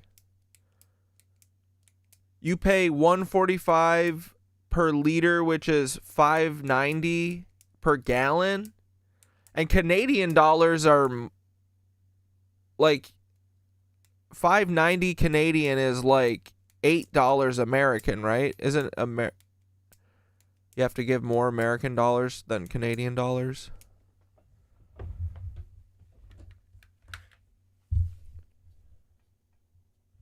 I love the summer though, because I really don't use the ACs at all. So it's like everything's zero, but I'm like, in the last month I've turned the heat on like 3 days maybe. So why the fuck is it $350 fucking dollars? And also, they don't know this, but I gotta look into suing them. I looked into it more. It's literally fucking illegal. The rule is if they can't separate the meters per unit, they have to pay for it.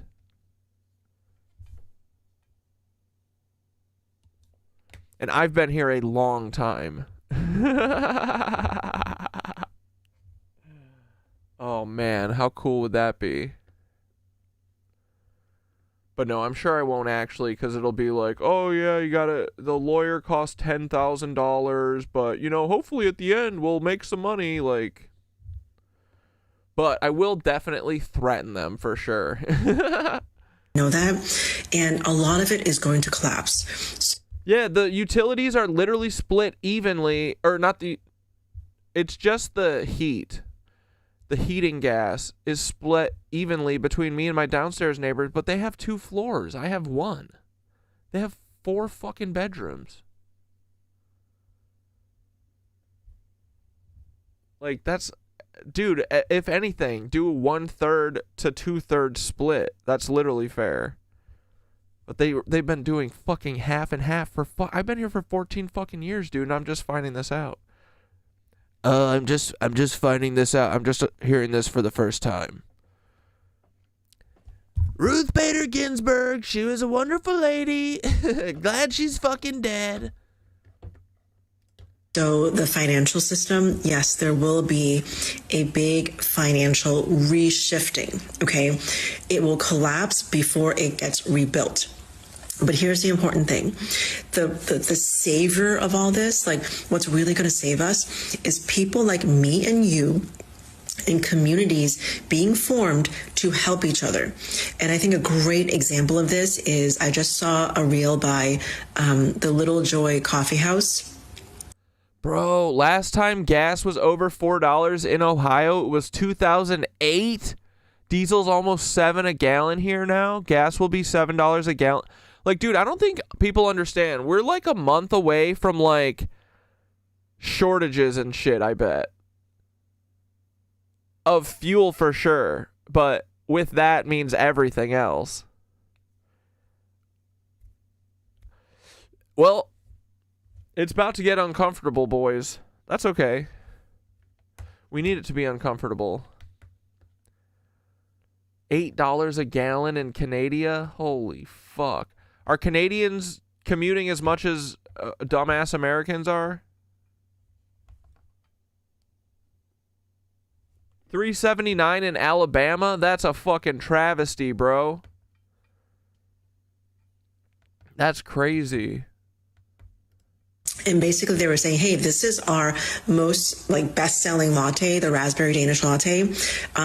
You can have our recipe. You can serve this at your... Well, the reason I found out that it was me and my neighbors talking that we found out that they were like, how much is your electric bill? And I was like, I think that was the, I mean, yeah, this is like peak like December shit. Cause that's what made us be like, what the fuck? Well, how much is your gas?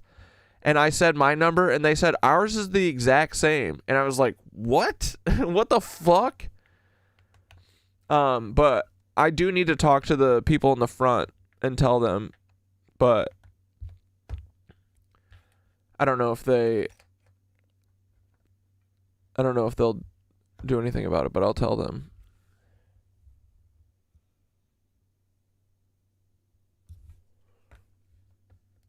Or small independent coffee shop, because it brings us a lot of revenue and it brings us a lot of joy for our customers. So you should sell this too. And I think it's so brilliant. And the people who are behind the business. Yeah, I think it's so wild that it seems like everyone is struggling, but we're all individually the problem. We're all doing it wrong is why. All of us. Exactly. It's all of our problems. And you know what? If you wanted, you should just become a billionaire. If you want to stop whining about this shit, just become a billionaire. Dummy.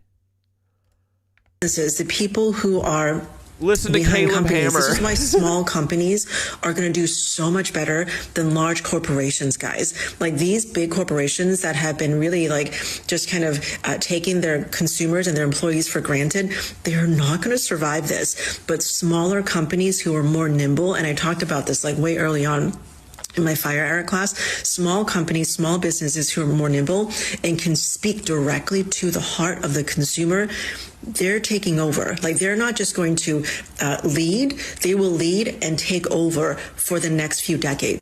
Oh, and especially if you are in the personal growth and self-help space. But I'm doing a live class where I'm interviewing a human design expert on the next coming era and why spiritual entrepreneurs, specifically healers and creatives and coaches and teachers and mentors, we are the ones who are leading the way because we have developed an internal technology, an internal essence, an internal way of sensing and being in the world that's actually going to be the new way of communication. I'm not sure. This is a video Noelle shared. Just know. Her name is Gina Quinzos Ramplangos. That because of the collective agreement to not go into the dark ages, to actually head towards utopia, I hope this shifts how you see things, because we're not just in a collapse and then that's it. We're in a collapse that will be immediately rebuilt, okay? And who's rebuilding? People like me and you.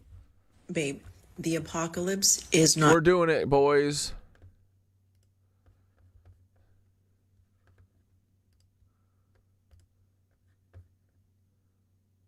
We remember 20 years later. Oh, Black Death found this.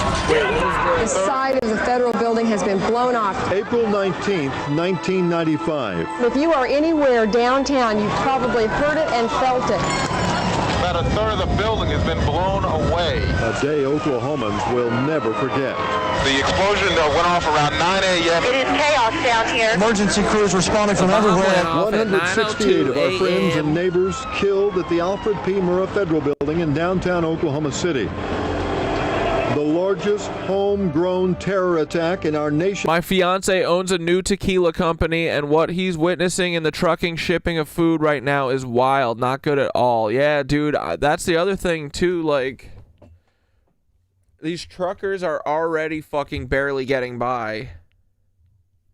Like, dude, it's never getting better. The system is never getting better. Prices are never coming down. Ever. They are never throwing us a bone. We are going to have to kill them, metaphorically. Kill their ideas. They have bad ideas.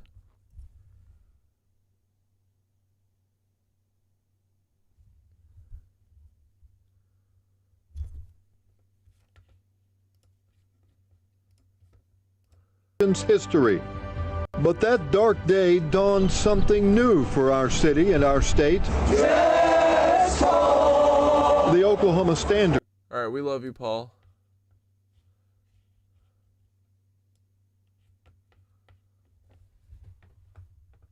Georgia's on fire? Against having a data center built there. And now in the same county, you mean to tell me that just a few weeks ago, the same county in Georgia, their citizens fought against having a data center built there. And now in the same county, it is basically almost gone. I don't want to say too much, but I'll put the screenshots up above. But look what's going on. If y'all still trusting what we voted for and what we voted to have changed, quote unquote changed, and this shit's happening, I mean, just imagine how much worse it's going to get. That's so unlucky that wherever these data centers want to go, if anyone shows any resistance, they just light on fire. It's like the citizens... Dude, this is exactly how they were like, it's witchcraft. They're like, anytime something bad happens, let's go light someone's house on fire and say it was a witch. Look, this is just because the people of Brantley County, Georgia are bad sinners. If they would stop sinning and they would let AI God have whatever data center they want, maybe their forest wouldn't start on fire. Tell me that just a few weeks ago, the same county in Georgia, their citizens fought against having a data center.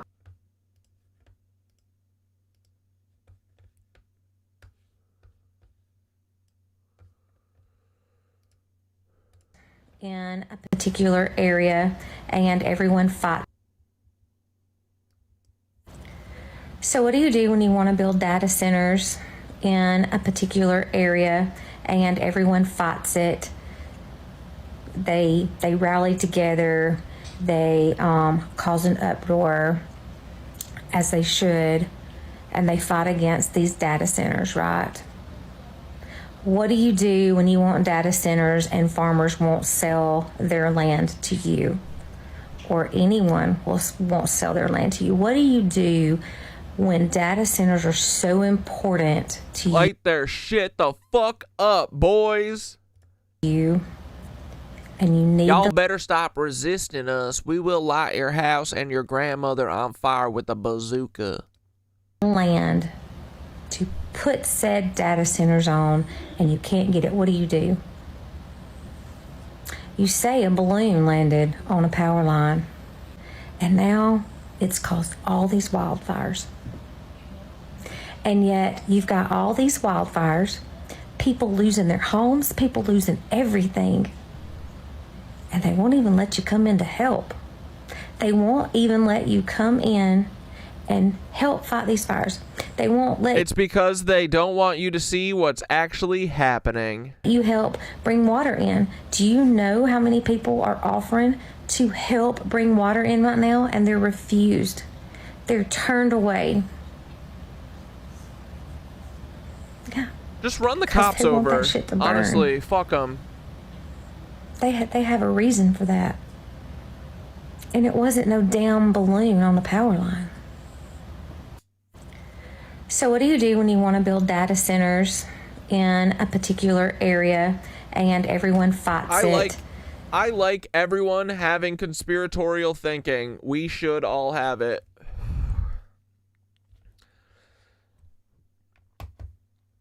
Until morale changes... Conditions got to change, or morale will make them change. They rally together, they cause an uproar, as they should, and they fight against these data centers, right? What do you do when you want data centers? Oh, wait, whoops.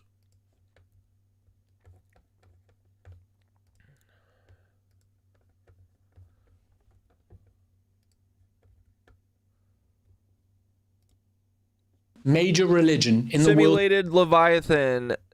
Are they engineering the apocalypse? Let's see. today says that we are living in the last days, that we are coming towards the end of this world. I wish, dude. We got the Kali Yuga, the Ragnarok, the last hour, the apocalypse. And Christianity is no different. We are living in the feet of clay, and soon the big rock will come smash us down, and then the great beast will grow a new Don't threaten me with a good time. horn, and that horn will be shouting the N-word at God nonstop. That's the time that we are living in right now. But what if I told you that this symbolic language used within the Bible is being used by people today to try and accelerate us towards the end of the world? Yeah, what if? That's a lot to take in. Now, within this video, wait, what the fuck actually was going on with that? We're moving on. I'm going to discuss the last book of the Bible, the book of Revelation. And of course, because it's the last book of the Bible, I have to give... That is kind of what the evangelicals want, though. That is probably the last word they'll say, screaming into the wood, into the fire, blaming everything. Yeah, what the fuck?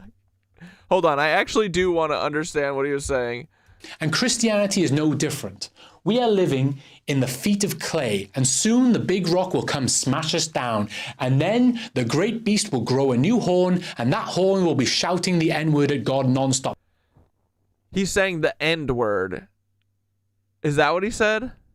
In the feet of clay, and soon the big rock will come smash us down, and then the great beast will grow a new horn, and that horn will be shouting the N-word at God nonstop. That's the time that we are living in right now. Is he saying N-word? The beast is going to say the N-word?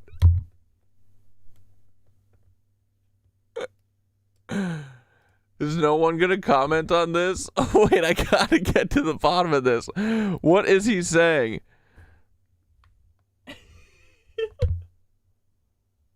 Okay, hold on. Let's continue watching. Now. We'll use context clues. What the fuck? But what if I told you that this... Hold on. And that horn will be shouting the N-word at God nonstop. That's the... It does kind of sound like he's saying end, but what is the end word? The beast loves the N word. It is a bigoted horn for sure. Racist beast horn. The time that we are living. Wait, Forbidden Merch, you watched this video earlier? And you had to repeat this same section? Wait, we had this exact conversation the last time we streamed with him? No, this is videos from 7 hours ago. Wait, are we having deja vu? What's going on? Yeah, he didn't specify if it's the hard R word or not. Yeah, it's not him, it's the Leviathan's horn, no matter what. It's the beast. You had to go back and see. What did you think? You think he's saying end word or N word? In right now. We'll see later if he thinks the Leviathan is a racist beast. But what if I told you that this symbolic language used within the Bible is being used by people today to try and accelerate us towards the end of the world? Yeah, he's still wearing the same shirt with the same creases. So he bought this once, and then he never has washed it. I love that. I mean, it's just a stream shirt. It's like my knitted anus mask. I only washed that once, and then I shouldn't have sent it to the laundromat because it got dried and it's knitted. So now it's so tight it literally does this to me.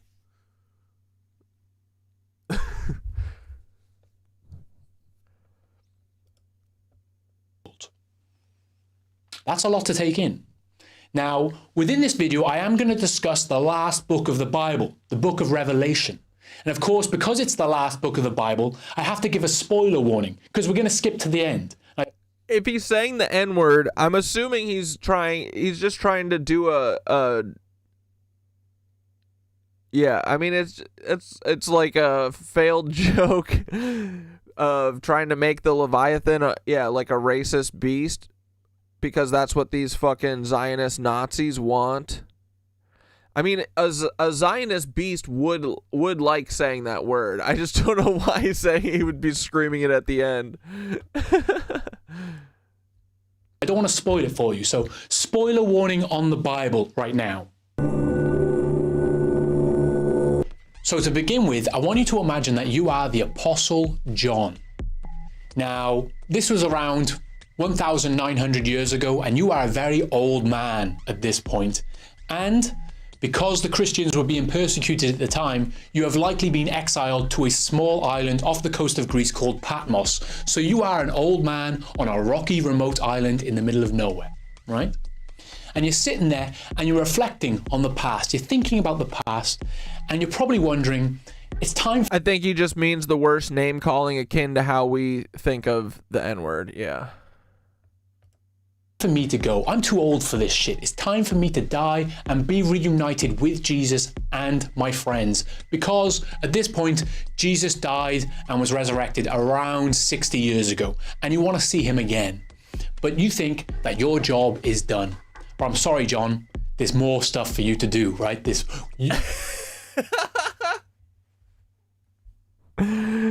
Sherlock. To white supremos, the end times are the end times, just saying. We still need you. So John is sitting there, and suddenly he hears a noise. He hears a giant horn. He turns around, and it's Jesus. But he looks a bit different. Jesus is glowing bronze. He has fiery eyes. He has these lampshades floating around him, and he has 7 stars in his hand.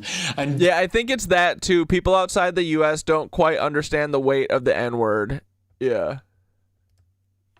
He's like, fuck. But Jesus says, John, do not be afraid. Do not be afraid, John. Calm down. So John, old man, takes a breath. Okay, I'm not afraid. And then Jesus goes, okay, now watch this. And John receives the craziest, most frightening visions anyone has ever witnessed in their life up to this point in human history. He sees the craziest shit you have ever seen. We're talking lambs with multiple eyes, beasts with multiple heads, apocalyptic visions of the future. He sees the craziest shit. He sees God himself on the throne with crazy angels with multiple eyes floating around him. He sees stuff that no old man should see on some remote island, right? I like the idea of Jesus like, John, don't be scared, but watch this. So that's very funny. Now, luckily for us, John wrote down these crazy visions within the book of Revelation. And of course, many of these visions are highly symbolic and connect to earlier parts of the Bible, like the prophecies of Daniel, so on and so forth. But these visions were of the end of the world. These visions were of the future. And because of that, many people have speculated that John was witnessing modern technology for the first time. Oh, I just remembered I saw a funny video earlier today that said, do you think that Bill Gates realized that he was just naming his company after his penis? Micro and soft. And I want you to imagine this. You are an 80, 90-year-old man. Microsoft is a stupid-ass name. And it is describing his penis. From 2,000 years ago. And you are placed in the middle of a modern warfare like Ukraine or Iran. Or you are placed in the middle of a modern city like Tokyo. And you are witnessing things that you could not comprehend. Because of that, you would have to describe it in the best way you could, right? Because you could not comprehend digital payment systems. You could not comprehend seeing Japanese people dressed in cosplay. You could not comprehend missiles and helicopters. Asian people be saying the N-word? Oh my goodness. What the fuck? Helicopters flying overhead. You could not comprehend. Do they have the pass? This stuff. I don't know about that. So you would have to describe it in the best way you could. Right? And let's just say John tried his best, okay? Now, one of John's visions was that of a swarm of locust-like creatures emerging from the abyss and swarming the sky and darkening the sky. And also, they what, like the mosquitoes and the ticks that the CIA unleashes on us? Made a loud noise as they approached. But these locusts, they were not natural creatures, okay? Brace yourself, because I'm going to describe what they looked like, okay? Poor John had to see this. The kids say it nonstop at my school? What age kids? Like middle school? Okay, this is how he describes them. They're like locusts, but also they're like horses with chest plates of iron, but it's not iron. And also they have faces of humans, but they have the hair of a female, and they have crowns, but also they have the teeth of a lion and the tail of a scorpion that stings. That's what he saw. You got to feel sorry for poor John at this point, right? A lot of Asians don't like black people? Oh my God, everybody's just racist? Well, I guess that was kind of true in the LA riots for sure. What he says he saw, okay? Now this strange vision gets even stranger because John describes these locust-like creatures as only targeting humans. He specifically says that these creatures will not target the land or the grass or the trees. Now he didn't need to say that, but he specifically mentions that. Now with that in mind, for a long time, people have speculated that John was seeing military helicopters. Oh, wait, there is a Chinese word that basically means, and it sounds like the N-word. I think I've seen, like, stream compilations of I Show Speed in China with people saying whatever that word is. Yeah, any chance of that? Probably not. For the first time. But let me ask you this. Do military helicopters come in the sky like a swarm? Not really. They come in ones or twos or threes at most, right? And do military helicopters... Wait a second. This is fast. What the fuck is going on? My wife teaches at a mainly white Catholic elementary school in Jersey, and there have been like 10 instances of kids saying the N-word at recess? What the fuck? What is going on?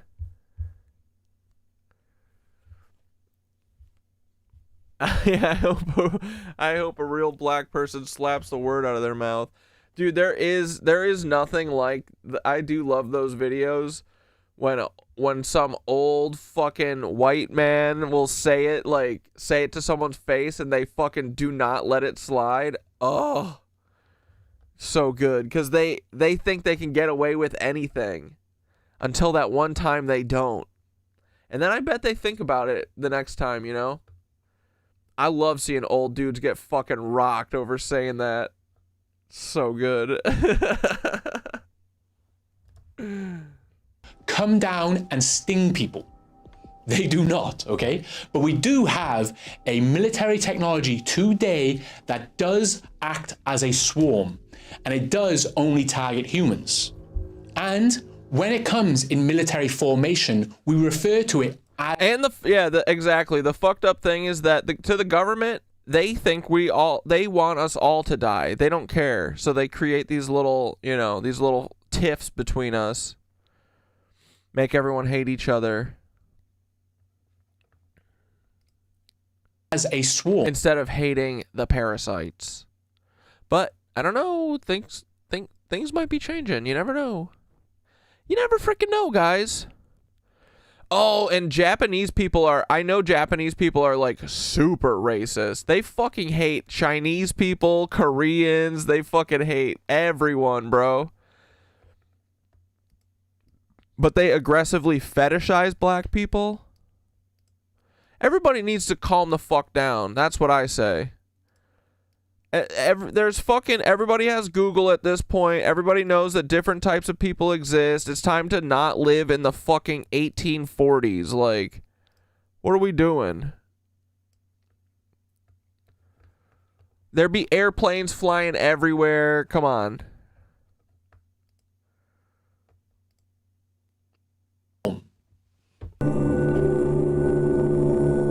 Yes, I'm talking about military drones, but specifically, I'm talking about autonomous, decentralized, self-driven AI killing machines. That's what they refer to when they refer to a drone swarm army. They have minimal human control, these swarms.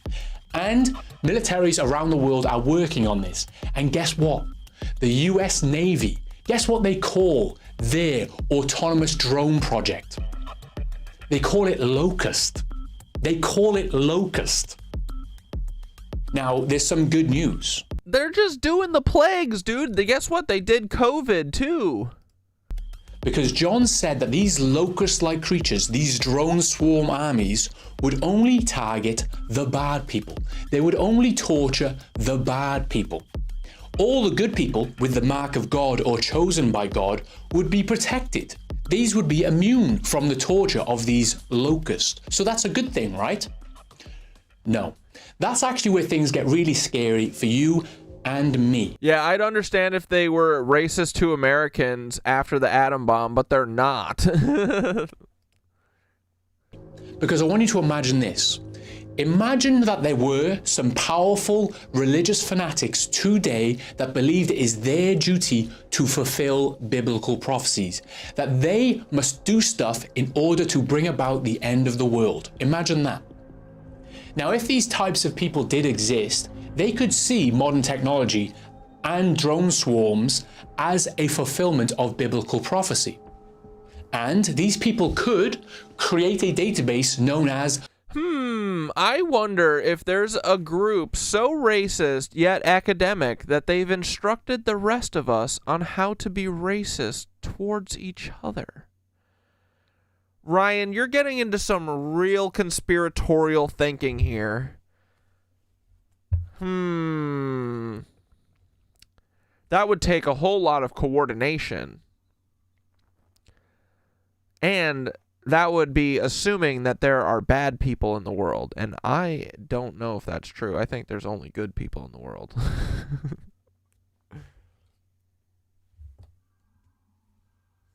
Yeah, drones are racist. The mark of God, and they could decide who are God's chosen people, who are the good people and who are the bad people. They could decide that, and then they could release a swarm of autonomous drones to torture all the bad people for 5 months for some reason. That's what they could do. And your friend's father was at Manzanar. That was the Japanese internment camp, right? Never talked about it. Yeah. Yeah, everybody needs to just stop doing bad things to each other, and we just need to start doing bad things to the lizard class.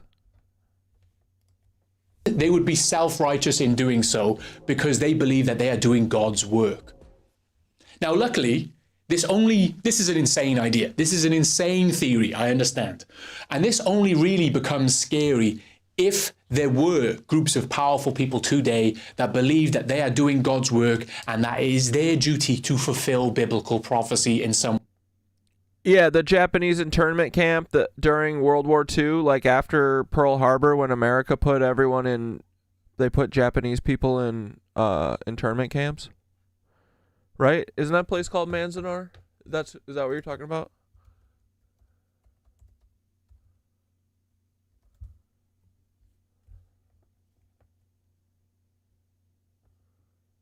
Yeah, American concentration camp. 120,000 Japanese Americans were put in it. More than 120,000 Japanese Americans were incarcerated during World War II from March 1942 to November 1945.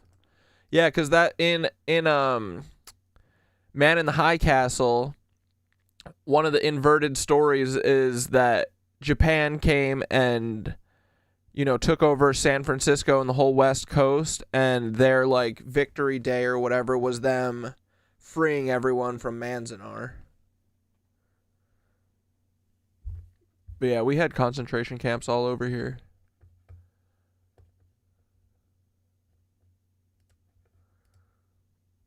way and accelerate us towards the end of the world. That's the only way that this theory becomes scary. But we don't have these types of people around. These people do not exist, right? Today, I'm going to use a classic example. George Bush. Now, George Bush was a religious fanatic, whether you know this or not. In 2003, in a discussion with the president of France, Jacques Chirac, he discussed how his invasion of Iraq was justified and was doing God's will, because he referred to Iraq and the Middle East as the Gog and Magog. Gog and Magog is the enemy of Israel, or the enemy of God's people. You can find this in the Old Testament, in the Torah, in Ezekiel. Yeah, it's basically what reservations are. And you can find it in the New Testament in Revelation, right? So he believed that his invasion of Iraq and his destabilization of the Middle East was justified and fulfilling biblical prophecy in some way. That's what he believed. So hundreds of thousands of people died because of this religious fanatical idea. But it gets even stranger because he referred to it as the Gog and Magog. This is the enemy of Israel, enemy of God's chosen people. But Israel, the nation of Israel, the country, did not exist until 1948. And they just named themselves Israel and embedded themselves into biblical prophecy. You see where I'm going? They are self-fulfilling prophecies because they just called a country Israel. They just said, this is Israel now. Therefore, all you Christians have to protect us because we are God's chosen people within your Bible. You have to protect us from the Gog and Magog. It's dumb. Now, this gets even dumber because you can shift the goalposts. Like in 2003, George Bush referenced the Middle East as being Gog and Magog. But now people are saying Gog and Magog is Russia. So they just shift the enemy to Russia. Russia is now the enemy of God's chosen people that must be attacked in order to fulfill biblical prophecy. And then once Russia's gone, they'll probably say that China is Gog and Magog. Gog and Magog is kind of a dope-ass brother duo name. I like it. They'll keep shifting the goalposts in order to attack their enemies and get the religious fanatics on board. This is the sort of shit that happens constantly, right?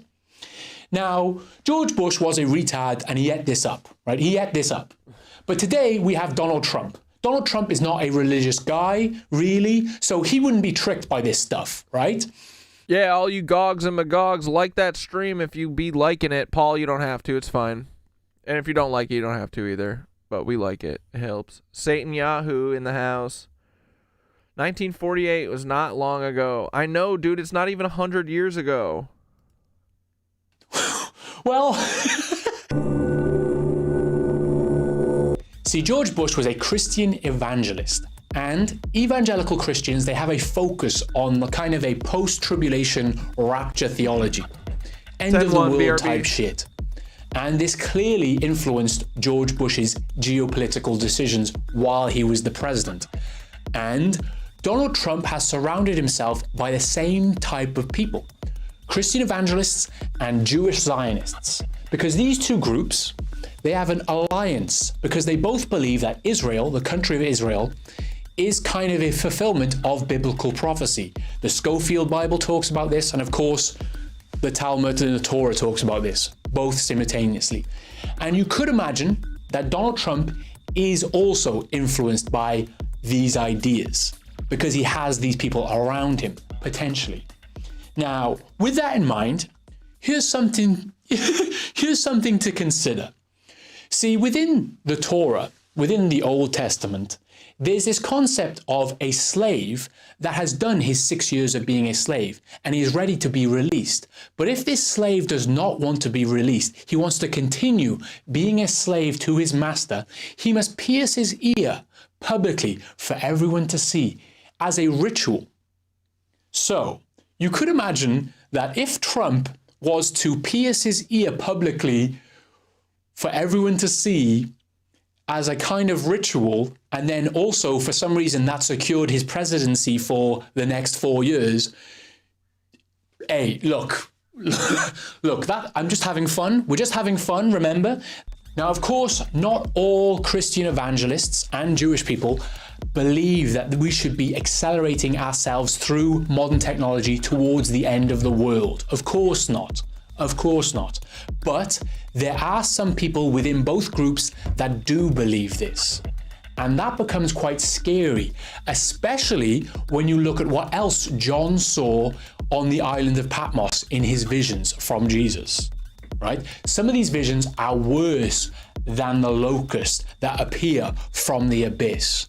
For example, just after the locusts appear and torture people for 5 months, 2/3 of the world population die. 2/3 of the world population die.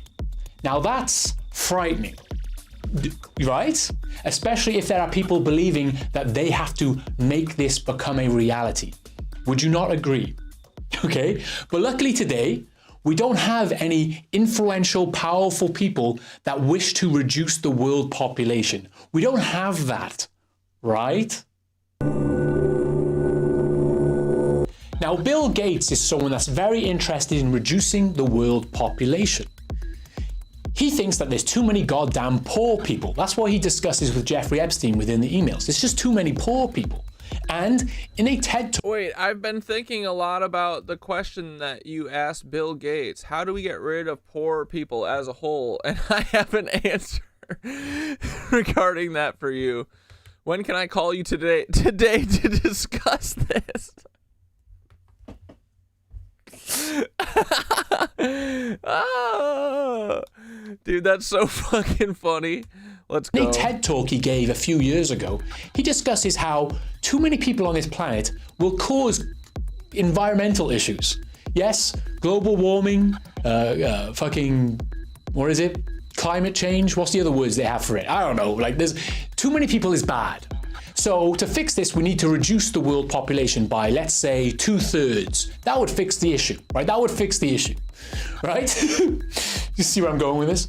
Now, Bill Gates also, he owns a little-known company called Microsoft. You might have heard of it, Microsoft. Now, Microsoft has a few patents for biometric payment systems, including ones like, there's this one patent that is connecting the body's data to cryptocurrency in some way. Now, this patent is called Patent WO, some people say that stands for World Order, 2020, that was the date it was done, and 666. Yes, this patent is 666, a biometric payment system thing. Now, you could ignore this. You could just ignore this if it doesn't connect to biblical prophecy anyway. But guess what? It fucking does, okay? It does connect to biblical prophecy. Because poor Yo, something weird, sketchy as fuck happened with the forming of America. You don't say, Sherlock. I don't know if I even buy the events cited for the Revolutionary War. Me either, dude. My sister's mother-in-law went to the National Archives and she found letters from townspeople panicking that one of their representatives was a Freemason spy. This was during the Boston Massacre. She has a whole YouTube video about it. She used historic archives to prove this military commander was a Freemason spy. Will you link it? John had a different... Yeah, dude, look, we know how much the news is cucked today, right? Imagine what our history actually is. You can't even.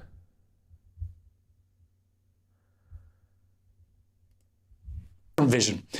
John had a vision of the mark of the beast. You might have heard of this. The mark of the beast is 666.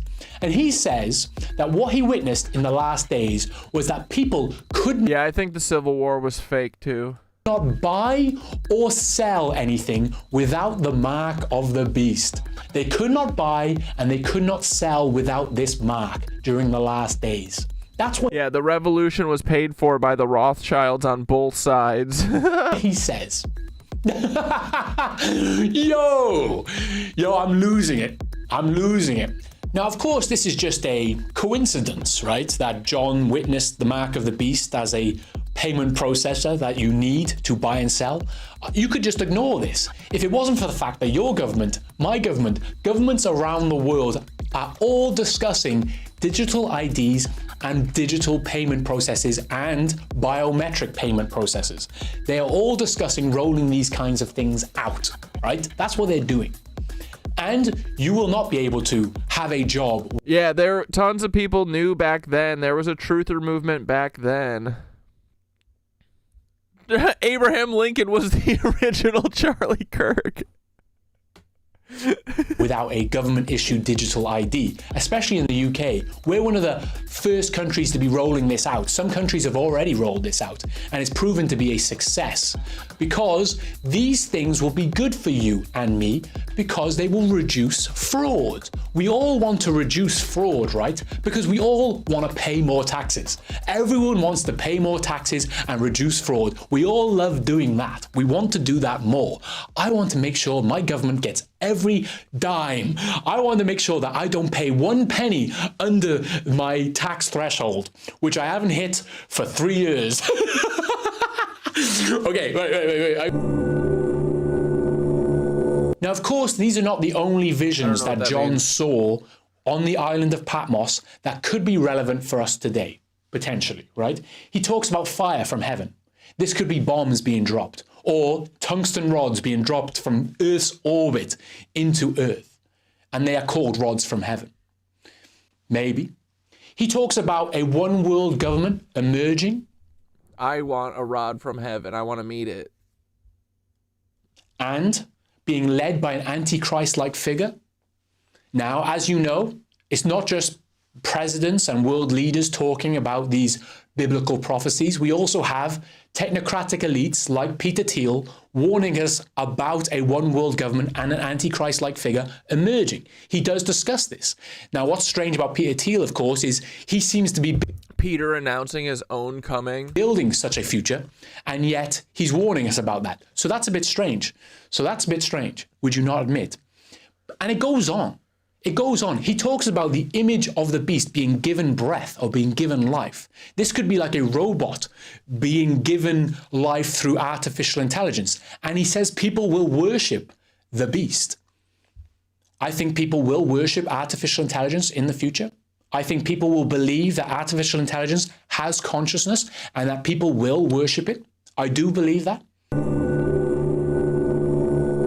You have to remember that even if you do not believe in the Bible or biblical prophecies, that does not mean that these prophecies will not become relevant or scary prospects for your future. Because as long as there are crazy people on this planet today that do believe it is their responsibility to make these prophecies a reality, then they will become a reality.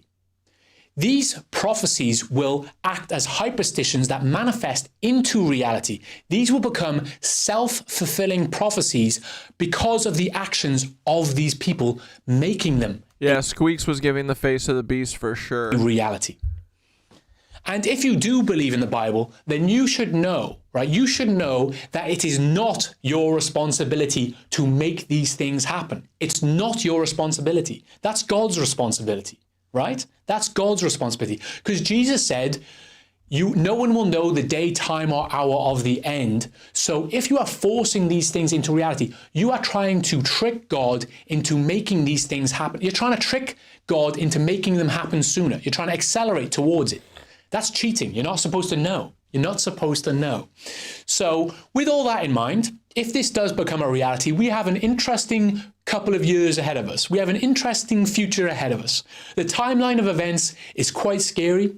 This is how it's going to go down.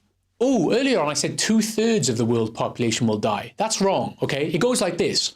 1/4 of the world's population will die when the 4 horsemen come. Then the drone swarm locusts will torture everyone for 5 months. And then 1/3 of the world's population will die. So just over half of the world's population will die, according to these biblical prophecies. So that's interesting. Wait. 1/3 of the 75% that made it through the 4 horsemen? Wait, so how much is that? Okay, 0.75. Okay, so 1/3 of that dies, so there's half of the people left. One more thing I just realized. Here's something to consider about the drone swarms. Because it says, John said that these swarms of locusts will torture people for 5 months, but they will not kill people. People will seek death, but they will not find it. They will be tortured by these things. What is going on? Now that's funny because a few years ago, I wrote an article about the drones flying over Pakistan. You know, the old bomber drones? In Pakistan, people lived under the constant threat of being killed by these drones. They could hear them constantly flying overhead, but they could not see them. And they lived in, this was a psychological torture for these people, right? So it was a torture living under the threat of drones nonstop. And the reality that we are moving into now, it's not hard to picture a reality where in the future, we constantly have drones surveilling us overhead, maybe weaponized drones, and living under these drones non-stop, especially if you live in a big city, I can imagine this happening. That could be a psychological torture in itself. That's a bit of a stretch. That's a bit of a stretch, but we're having fun. This whole video is fun. Everyone is having fun. I can't wait. The future's going to be good. In fact, my favorite biblical prophecy is that everything's going to be airy. That's the... Yeah, everything's going to be fucking tight, dude. That's the best part. That once the lizards are defeated, everything turns into the Garden of Eden. That's Future that's how the Bible ends, right? Can't wait for... One more thing. What's the last few sentences of the Bible? A lot of people have questions for me. I am going to do a Q&A live session, but I'll probably do it on my other channel, Rory Talks.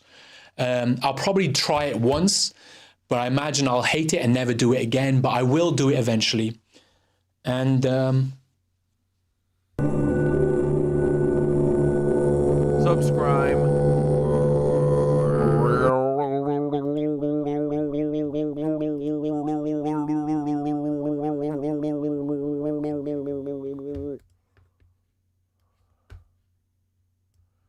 Oh, you found it?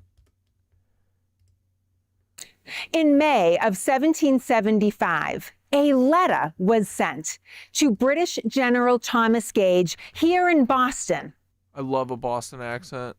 The likes of which had never been received before. The letter was short, War letter. boring. The fuck? Revolutionary War letter you were never supposed to see. God damn, your mother-in-law is getting fucking views, boys. 190,000 views? Let's go. And certainly seemed harmless enough. But this letter contained far more than meets the eye.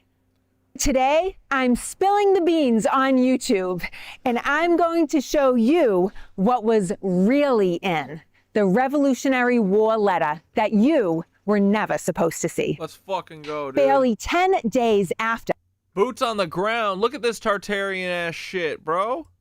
That secret letter was sent to British General Gage in Boston in May of 1775. 22-year-old Benjamin Thompson was arrested here in Woburn, Massachusetts, about 12 miles north of Boston. Thompson was taken up by the local Committee of Correspondents on suspicion of being inimical to America, acting contrary to America's interests. Now, you might wonder, why is a statue of Benjamin Thompson standing in Woburn today when he was arrested here 250 years ago? Well, we'll talk about that a little bit later in the video. Just a couple of weeks before Benjamin Thompson's arrest, the Massachusetts countryside exploded like a powder keg when, on April 19, 1775, British troops famously fired upon Captain John Parker's company of militiamen here on Lexington Green. Woburn, Benjamin Thompson's hometown and where he was seized, is the town right next door. And at dawn on April 19th, the Woburn militia were already marching here. They had already been alerted by an express rider in the night. And as they were responding, they heard the shots, the first shots of the American Revolution as they were fired here on Lexington Green. In fact, the men killed and wounded by those first shots, one Woburn man among them, were still lying here on the common when the militia companies from Woburn arrived. This video is great. But Benjamin Thompson didn't see any of that. He wasn't there. Even though Thompson was here in Woburn in Wow, she's wicked smart. April 1775, he did not respond to the Lexington alarm, which only served to further arouse the suspicion of the townspeople. But this was not the first time that Thompson was accused of disloyalty. A cloud of suspicion seemed to follow Benjamin Thompson everywhere he went. He was originally from Woburn, but in 1772, at the age of 19, he relocated to Concord, New Hampshire. And after living there for only 2 short years, an angry crowd surrounded his house one night. And according to one of his later biographers, the crowd serenaded Thompson with hisses, hoots, and groans. This hissing, hooting, and groaning crowd, it's a Bro, we just need to go to Trump's house and start fucking hooting and hollering. very 18th century thing. We don't really have a lot of crowds like this anymore. The crowd accused Thompson of fraternizing with Governor John Wentworth, who was the last royal governor of New Hampshire and had become very unpopular. And they accused Thompson of rounding up deserters from the British Army who had made their way from Boston all the way up to New Hampshire and sending them back to rejoin the British Army in Boston. And that, of course, was the last thing that most Americans wanted. They wanted to keep deserters for themselves and pump them for information and not let them go back and rejoin the army and possibly fight against the Americans another day. The crowd that surrounded Thompson's house that night demanded that he come out and show himself, face these accusations. What was the crowd going to do to him? Tar and feather him, maybe? It happened. It definitely happened. But we'll never know. Light him on fire. Because Thompson wasn't there. He had already fled. Benjamin Thompson was no stranger here. This is his birthplace, which still stands in Woburn today. He was born in this house in 1753. By the end of 1774, he was back here in his hometown of Woburn. But far from being welcomed, he was reviled. That cloud of suspicion that followed him everywhere he went followed him from Concord to Woburn. Although suspected by his neighbors and fellow townspeople of somehow acting against America, nobody could come up with any evidence. But suspicions ran. Lucky for them, always. Yeah, dude, the truther movement. I love this. So high here in Woburn. The allegations of treachery so relentless that they're writing, I think that this motherfucker is a lizard-skinned cuck. It was us in our previous lives.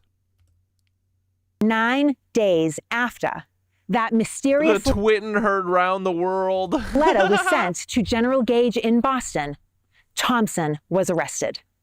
During his arrest and confinement in Woburn, Thompson wanted to write a petition to the provincial Congress, that patriot-controlled, extra-legal governing body outside of Boston.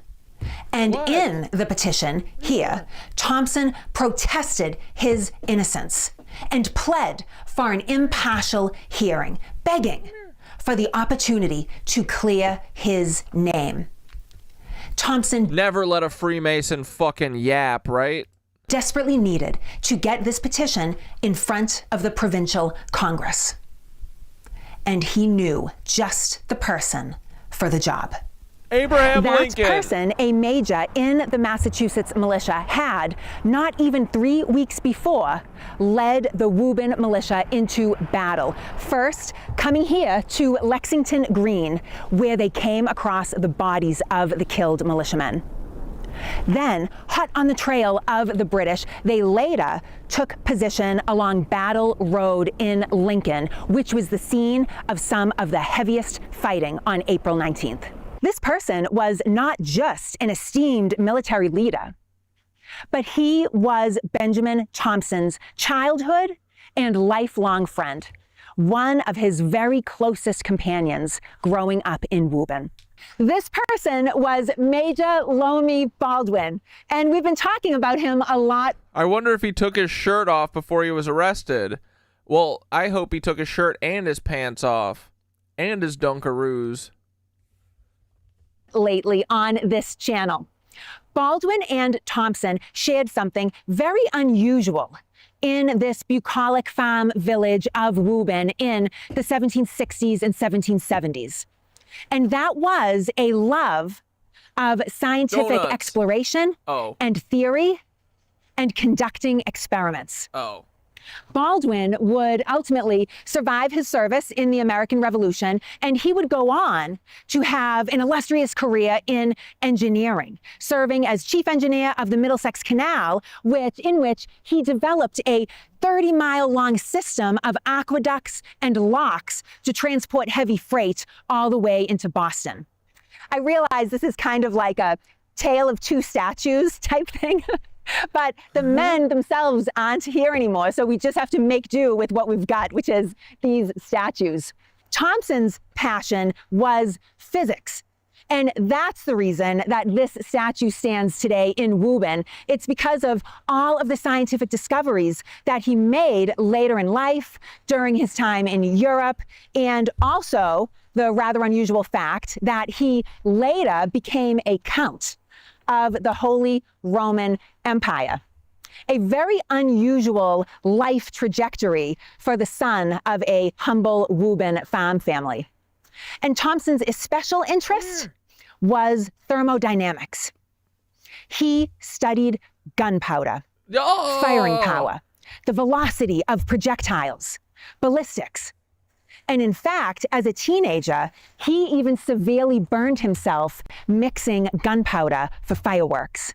Science seems to have been the foundation of the friendship that sprung up between Thompson and Baldwin.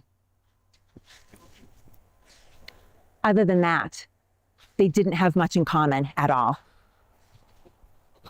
One of Benjamin Thompson's biographers later said that despite the cloud of suspicion that constantly hung over Thompson, the most convincing proof he had, the strongest evidence of his innocence, was that Lomi Baldwin trusted him.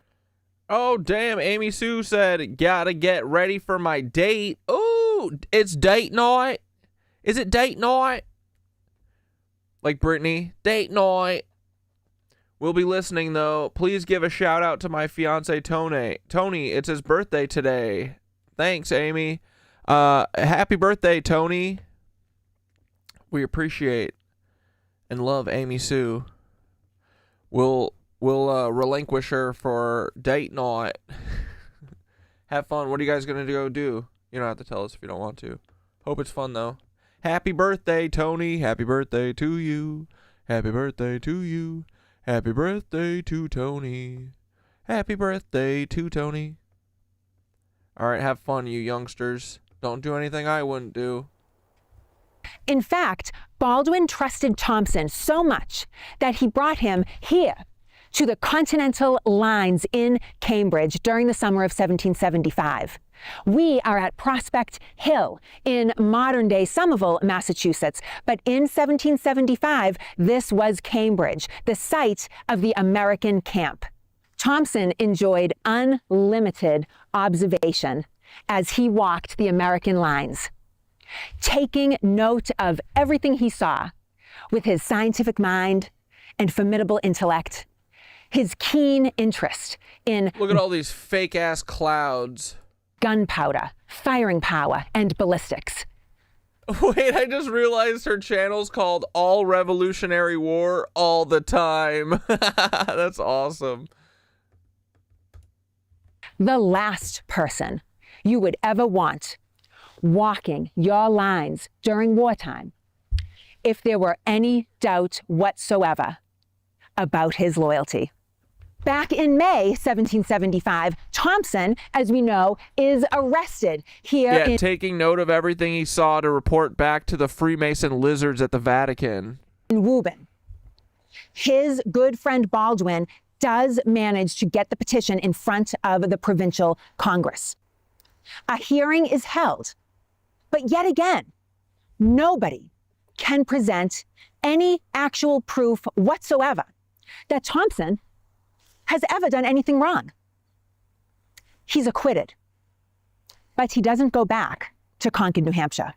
Instead, in October of 1775, Thompson leaves Woburn and he makes it here into British-occupied Boston, where he throws himself under the protection of General Gage and the British Puss boy. Ooh, that's evidence enough. Army. He might have even come here. These steps are the last remaining vestige of the Province House in Boston, which was built in 1679. You might have walked past these steps 100 times, never realizing that they are over 340 years old. And they are all that remain of what was British headquarters in Boston during the siege.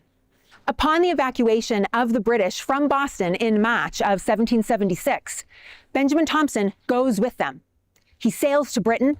He later becomes a count and is known for the rest of his life as Count Rumford. But the story doesn't end there. Oh, this is your sister's mother-in-law? In the 1920s, a discovery was made in the Thomas Gage papers. Amongst those papers was discovered a letter dated less than 3 weeks after the Battle of Lexington and Concord, sent from Woburn, written in invisible ink. When, in May of 1775, this letter was delivered to General Gage, it probably looked like this. Short, boring. It's ostensibly just asking Your for some humble servant, Cuck. paperwork to be delivered. Nothing special, nothing suspicious. But once the recipient of this letter washed a chemical developing agent over the paper, it rendered the invisible ink visible. And so you can see suddenly, so much of the empty space that was on the letter is now filled with handwriting. And the handwriting that appears is almost in a lighter shade of gray, almost looking like it was written in pencil. But it is invisible ink. Contained within this letter is intelligence about the state of the militia and of the province after the battles of Lexington and Concord.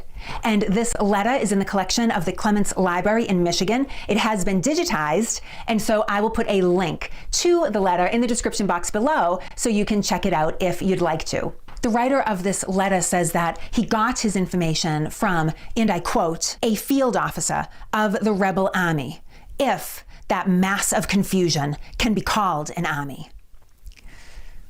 Ouch. He goes on to say that he learned that an army of 30,000 men is to be raised by the 4 New England governments, and that army's first move would be to attack Boston and Castle William out in Boston Harbor. The invisible ink letter is dated May 6th, 1775, sent from Woburn, in a handwriting that exactly matches a certain petition. Dude, I love Boston accents. That we've seen already, asking the provincial Congress for an impartial hearing, begging for the opportunity to clear his name, written by none other than Benjamin Thompson. This motherfucker. And the field officer who's mentioned in the letter the field officer of the rebel army, if such a massive confusion can be called such an army, is thought to be Thompson's lifelong and childhood friend, Major Lomi Baldwin, who, as far as we know, never knew that any information he entrusted to Thompson was revealed to General Gage. Lomi Baldwin went to his grave, never knowing that Thompson had betrayed him. This is the Revolutionary War letter that you were never supposed to see. Thanks everyone for watching. See you in the next one. All right, damn. Nice. Sherlock's sister's mother-in-law, a baddie. Let's go, dude.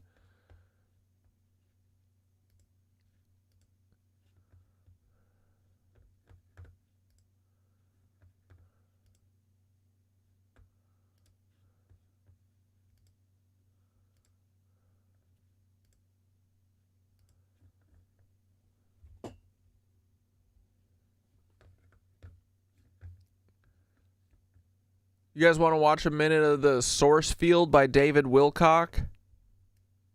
Or are we off David Wilcock? But yeah, fuck these Freemasons, dude. Literally everything they're doing today is exactly what they were doing back in the day. All the lies, all of the fucking false flags. Dude, the Boston Tea Party, that's got to be a false flag. All this shit.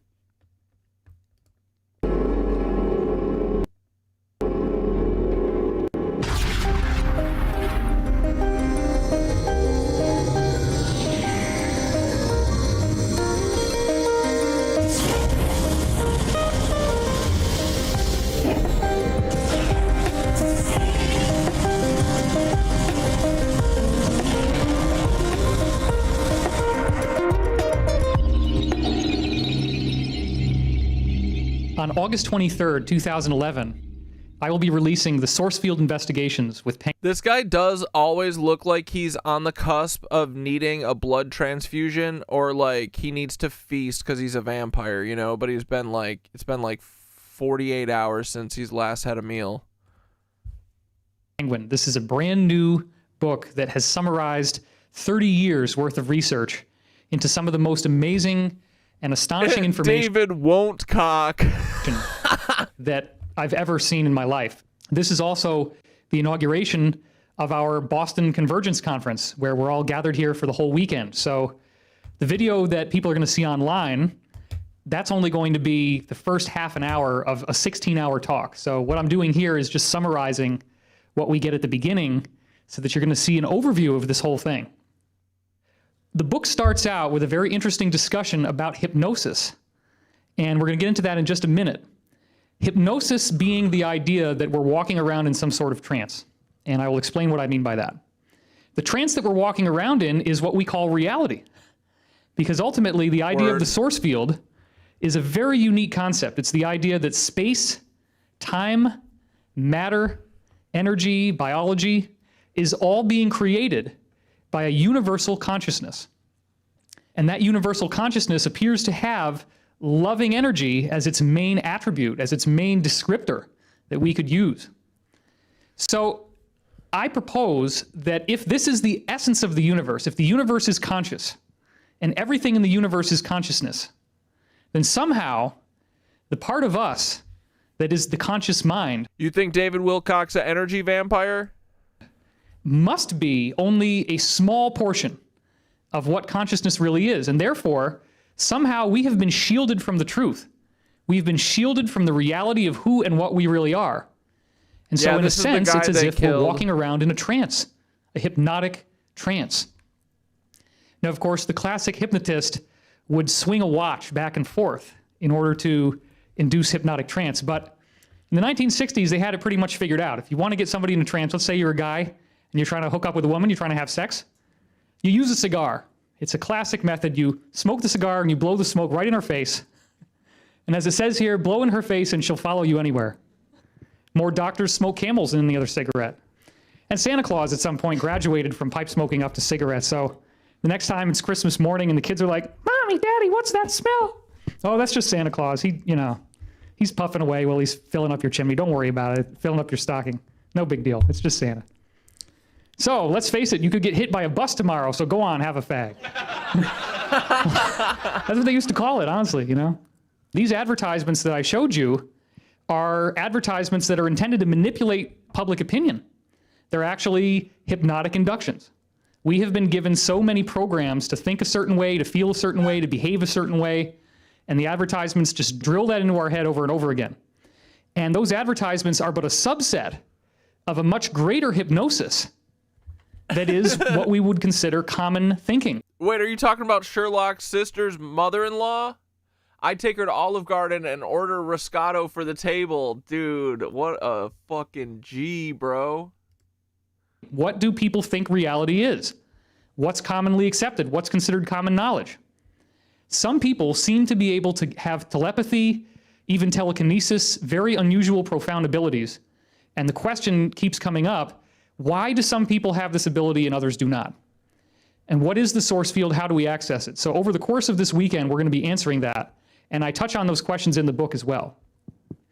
One of the first real exposures that the mainstream had to hypnosis was the work of Dr. Cleve Baxter. Now, Dr. Cleve Baxter actually was working for the military and researching hypnosis on the side. And in the course of his research into hypnotic Let her teach me about 1786. Oh my goodness. Trance states, he actually took a very aggressive move. He hypnotized the secretary of the commanding general of the Counterintelligence Corps in December 1947. Now imagine this. He walks into her office. There were very few books to read on hypnosis back then. So he had just read everything he could on the subject. He'd already had success with this in college, but then he went on after college to go into the military as a result of Pearl Harbor. So as a result of his interest in hypnosis and having seen it work before, many times before, he actually got this secretary to take a highly classified document out of a folder and give it to him while she was under hypnosis. And then she comes out of hypnosis after he'd hidden the document away. And she had absolutely no memory of having taken the document. And she knew that he'd hypnotized him, but he had told her under hypnosis, you will not be able to remember giving me this document at all. And there's some part of our mind that just obeys the command. If you're given a command while you're under hypnosis, this part of you just very blindly obeys. So obviously he was afraid that he could get a court-martial for this, but he wanted to impress upon the military the importance of hypnosis in terms of how it could be used for intelligence purposes, including extracting information from personnel without their knowledge. Well, a letter came through very shortly after he submitted this whole experiment to the general, and the general estimated that this was of high value to military intelligence. A lot of stuff that happened with the CIA got started with Cleve Baxter. He was also the one who pioneered the methods for detecting polygraph in terms of how the skin electrical activity varies depending on whether you're telling the truth or telling a lie. Baxter found out that people who were lying would have a much higher amount of electrical activity on their skin. That was the basis of the polygraph.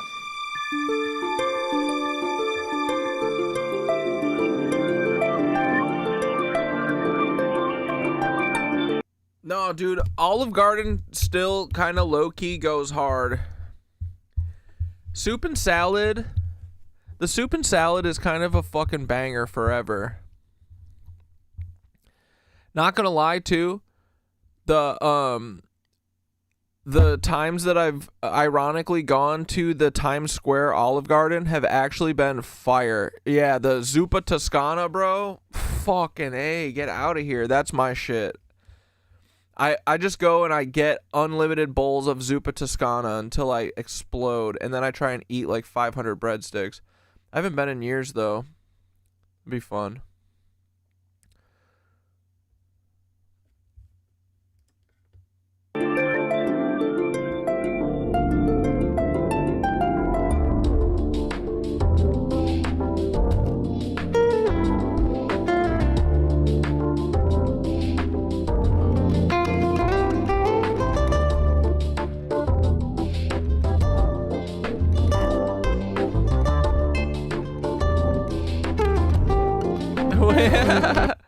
We are not alone in the universe, and we have David Wilcock to prove it and to guide us to this golden prophecy. James V. Hart, screenwriter of Contact, film with Carl Sagan. Dude, Contact does whoop ass.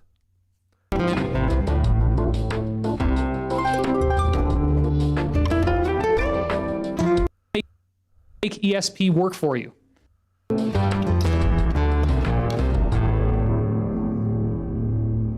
This brings us next to Harold Sherman. Now, he wrote a book called How to Make ESP Work for You. And that was in the late 1960s, and it was a very, very important book in my development. It was the first book I read when I was 7 years old, and I began practicing the exercises. So I was 37, just turned 38 when I finished source field investigation, so that's why I say that it literally was 30 years worth of research. Yeah, so one of the Cisco quotes that's in the book comes from this book I read by Harold Sherman when I was 7 years old. And he describes using hypnosis in a very, very unique way that we might not have realized. He's talking about a famous hypnotist named Dr. Thomas Garrett, who hypnotized the son of a famous playwright from Broadway. So this was a mainstream kid who was a high-profile person because of his father.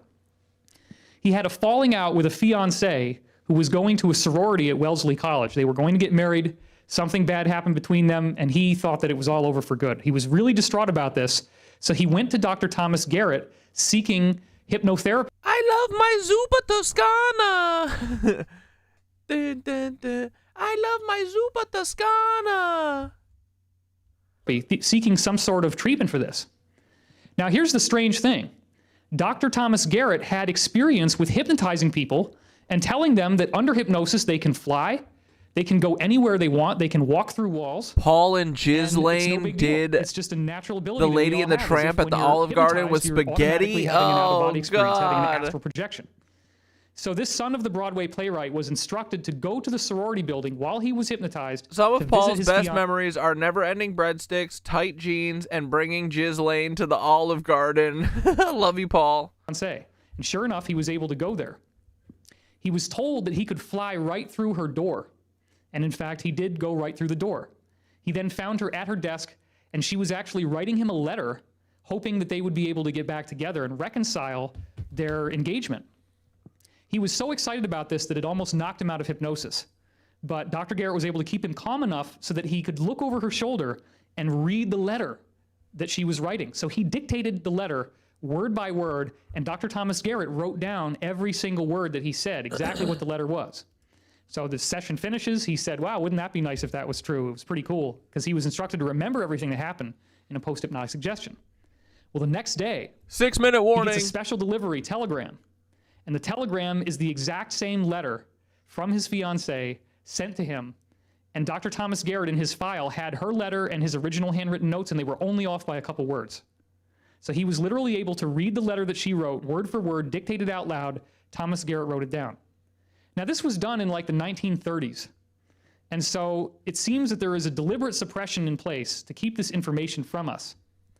Here's another very fascinating piece of information. Here, which has pointed remote to viewing me experiment that was done in China. Now, of course, remote viewing is the next logical extension of what I've just told you. Remote viewing would be taking that principle where you could have an out-of-body experience, go somewhere else, see something that's worthwhile information, and bring it back.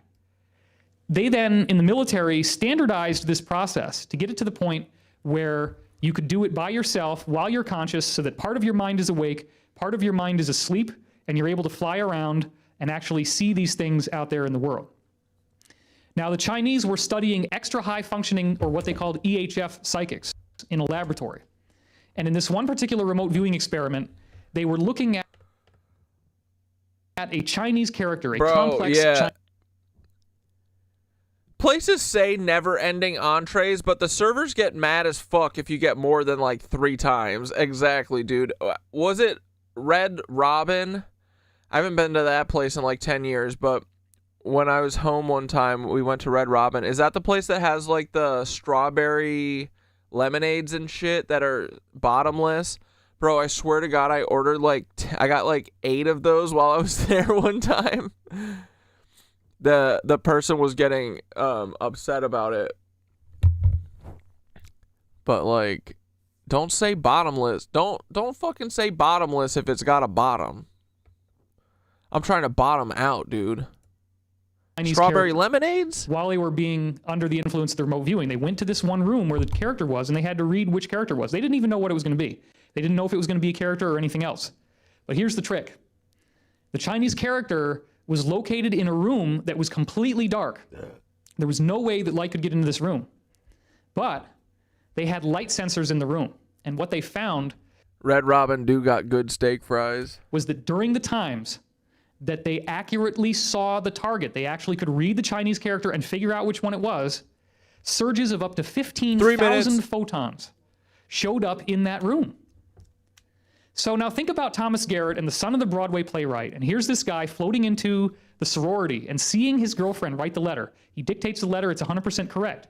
The Chinese proved that there is actually a measurable energy that we give off when we are going out of body and going to these places.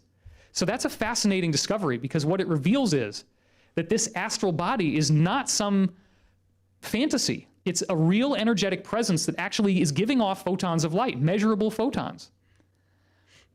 So another very interesting thing with hypnosis is the idea of a post-hypnotic suggestion. Cleve Baxter, who I showed you before, would use post-hypnotic suggestion in front of large audiences. Yeah, it's bottomless-ish. Specifically, what he would do in many cases is tell someone who was under hypnosis, when you come out of hypnosis, you will not be able to see me or hear me for a half an hour. I could be walking right in front of you, but you won't see or hear anything. It's like I don't even exist. Then he brings the guy out of hypnosis. Now, sure enough, the man comes out of trance, and the whole audience is laughing, but he can't see Baxter at all. Baxter's walking around, the guy doesn't see him at all. The craziest part was that Baxter actually picked up a cigarette, lit it, and started smoking and blowing smoke clouds into the air. All the guy saw was the cigarette levitating and smoke just pouring out of nothingness in the air. And he actually got really freaked out and wanted to run out of the room, and it was the audience calming him down that got him to stay. He had no idea that Baxter was there. But at exactly 30 minutes later, and people had timed this, all of a sudden he could see Baxter again like nothing was wrong. Now this guy's in a waking state of consciousness. He didn't think anything was different. When you're under post-hypnotic suggestions, you don't realize that anything about your reality is different. So how do we know that we're not under some kind of post-hypnotic suggestion right now? We are, dude. Now, just to push the envelope even further, there's an amazing story in the Holographic Universe by Michael Talbot, which is a story that he personally witnessed, in which a hypnotist hypnotized the father of a young girl. And under hypnosis, he told the father that he would not be able to see his own daughter or hear her whatsoever. Now, when he comes out of hypnosis under this post-hypnotic suggestion, before he's taken out of hypnosis, the hypnotist puts the daughter right in front of her father. So literally, her body is right in front of his face. He comes out of hypnosis, and he's looking around the room, and he cannot see her at all. He doesn't hear her giggling. Everybody else is really surprised by this. Then the hypnotist takes a pocket watch and actually pushes it into the small of her back. And he did it quickly enough that nobody in the room was able to see that it was a pocket watch. Happy 9/11, but then boys. He said to the man, never frickin' forget. See, does Arcades have a new song? Or here, Jesse wrote this. What's this? The year was 2024, and you were chemically starved. Happy 9/11. Ozempic asking chat if your heart rate was alarming. You hit your pen and you decided, well, it's really no big deal.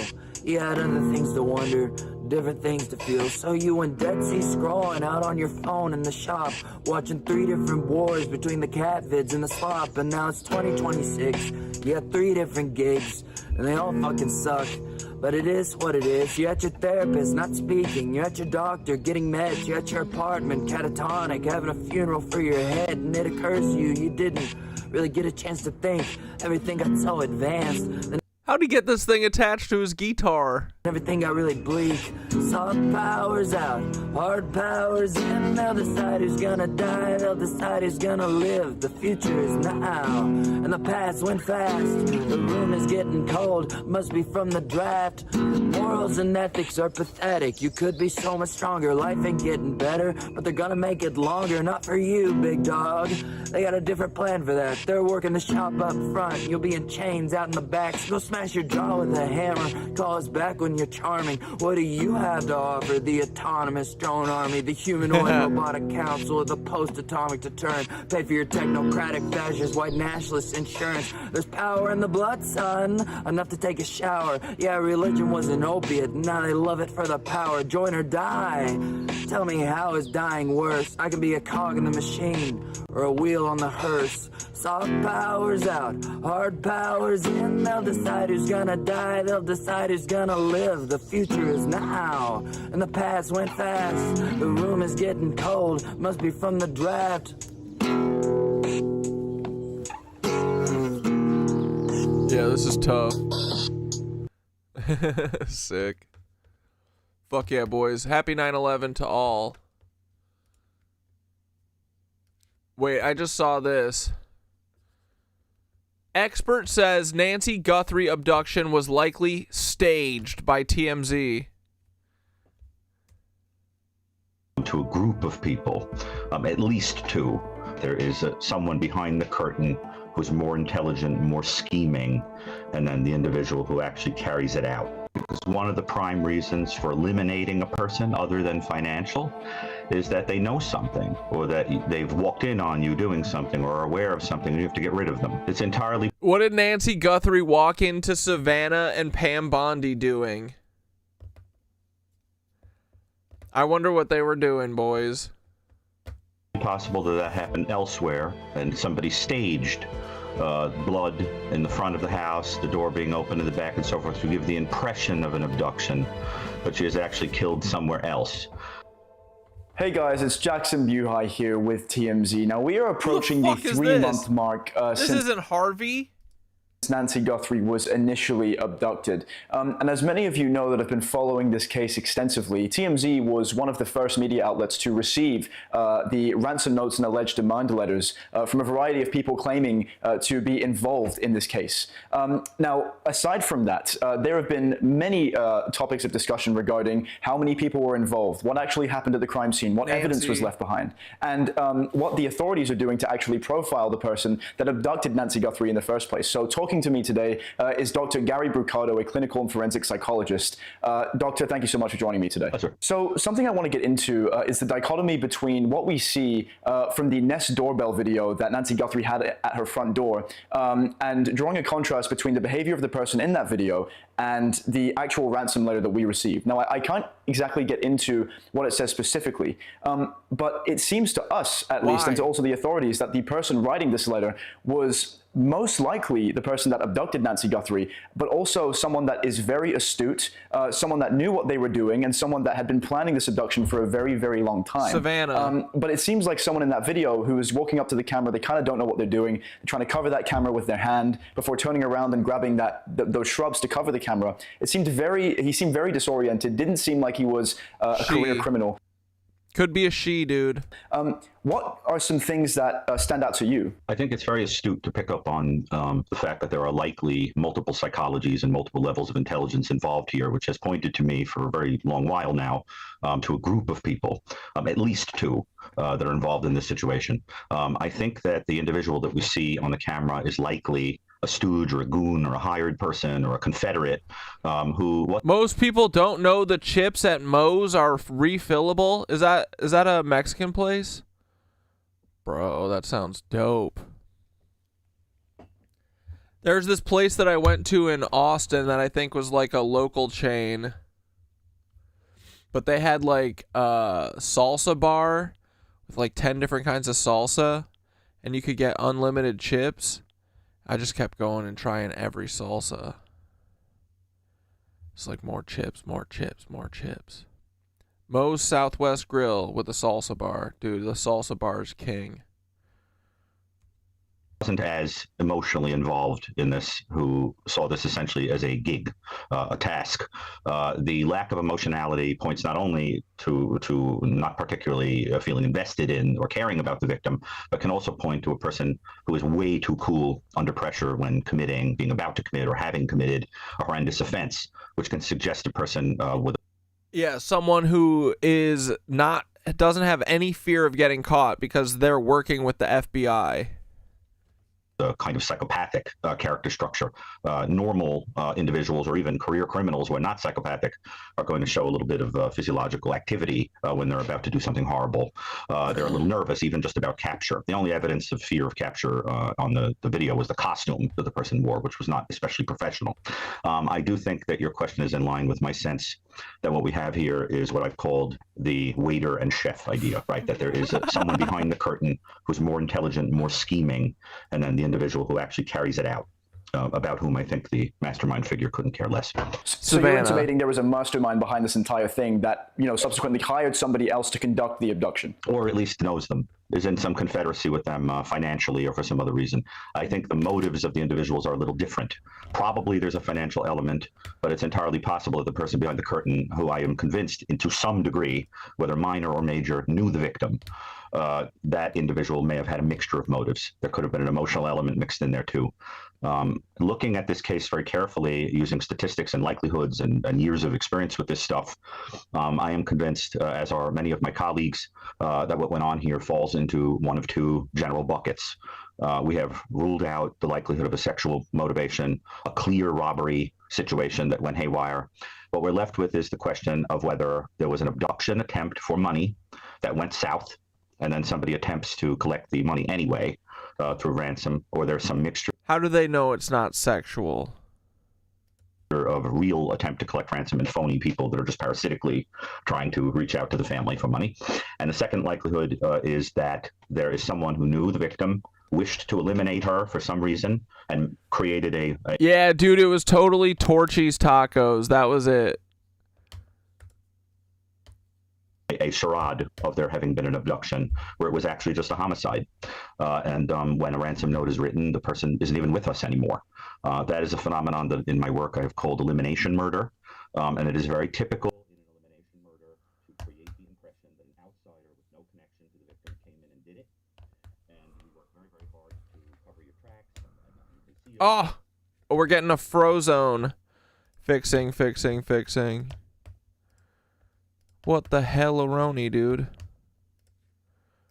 We got frozoned by Mr. Freeze. Remember Mr. Freeze? your connection to the individual. However, if you're not a career criminal, you mess up and you don't fake or stage a more likely motivation for an intruder, like a sexual motivation or a robbery. And so what you're left with is a question of, well, then what? So people don't tend to do that very well when they... For Savannah's career, that's what it's all for.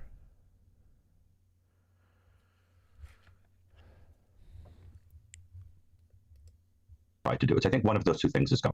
This is essentially Kanye killing his mom. It's literally Savannah doing the same. She's like, I'm going to have my own show. Right. And so what I want to ask you is, in your experience, you know, from the time that we see the guy at the front door in that doorbell footage, and the time that Nancy Guthrie's pacemaker disconnects from her phone 42 minutes later, it seems like he spent a lot of time in that house. And what you're intimating is, to you, with the information at hand, it seems like this was somebody that went in there with the intention of harming her instead of taking her for ransom. Would that be correct? That's one of two scenarios that I would propose. I also think it's important to remember that, technically speaking, it is entirely possible that... Wait.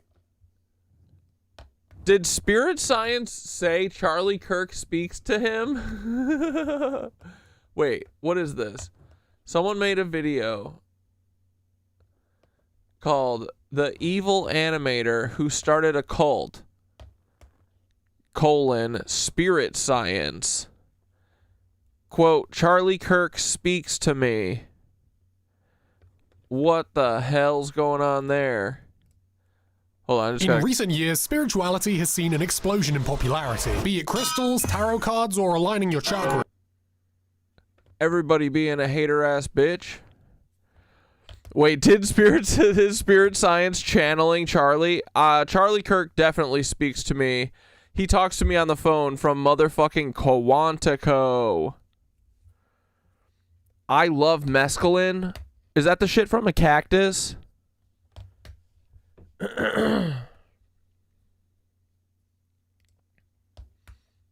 was not actually taken from there or killed there. It's entirely possible that that happened. Mr. Freeze sucked in Batman and Robin, but I liked Poison Ivy. I should watch that again. I wonder if it stands up. Probably not, right? Elsewhere, and somebody staged blood in the front Was of the that a house, Tim the door Burton being one? open in the back and so forth, to give the impression of an abduction, but she was actually killed somewhere else, or whatever fate befell her, I'm sorry to say, somewhere else. And the reason, of course, for doing that is to give the impression of a total stranger coming in and doing something. And it is in that context that somebody's sending ransom. Yeah, Kanye loved his mom. Keyword loved. That's what they got to do to become you know, part of the thing. They got to sacrifice something they love. Notes can be part of a deception process, but notice there's never any proof of life in these. In a real ransom situation, based on statistics, generally the ransom note is communicated within 24 to 48 hours, and the matter is resolved in a week or less.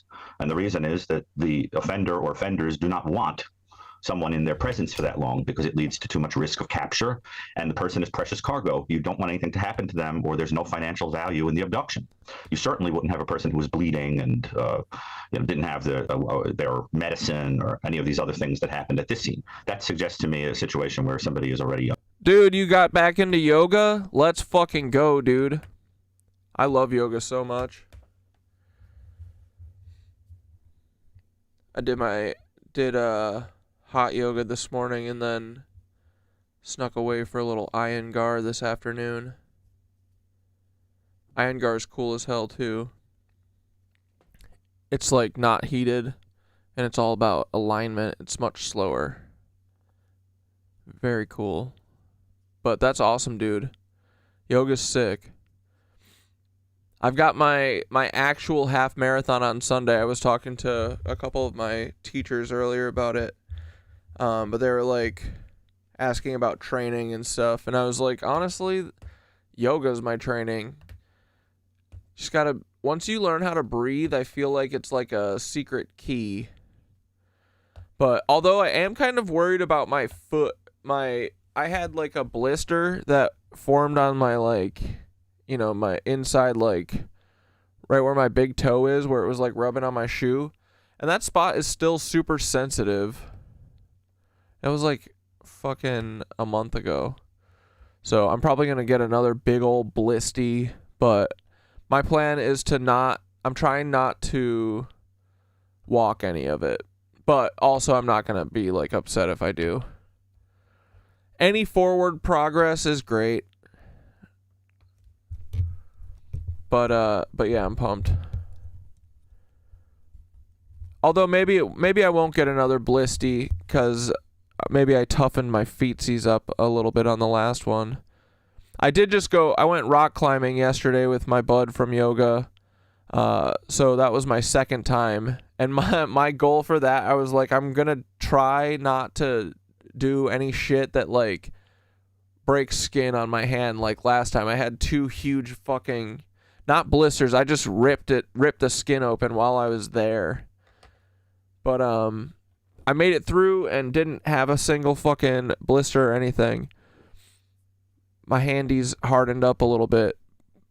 But yeah, the second time was way, like I could do a lot more. It was cool. It was super fun. I got up to a couple places where I was like terrified. I was like, fuck, I'm so high up here. Do you wear barefoot wide shoes? I mean, I just literally ran in my normal everyday walking shoes.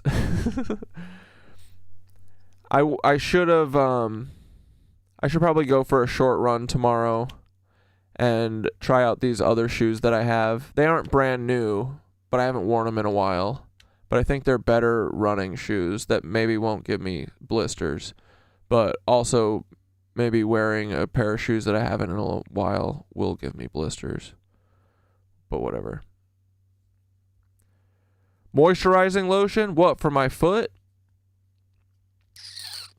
Get toe socks and cover your little feet and toes, and squirrel nut butter works every time. No blisters. Yeah, thanks, dude. My last time was 2 hours and 15 minutes, and that was with a little walking. So I'm gonna try and. I think if I don't walk, I could literally do it in pretty close to 2 hours. It'll probably be like. I bet I can take 10 minutes off for sure. Well, not for sure, but we'll see. Yeah, getting anywhere near 2 hours is cool with me. Even the last time I was like, wow, 2 hours and 15 minutes. Because the first 10K, I did it in like right under an hour. So, yeah, I guess it takes like... my pace is like 10-minute miles. So 2 hours for 13 miles. That's pretty dope. Works for me. Unfortunately, possibly deceased or was injured due to something that exploded in the scene that wasn't expected. Anyway, whatever. We know this guy.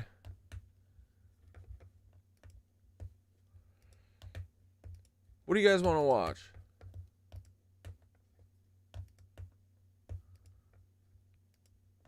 Everything seems boring right now.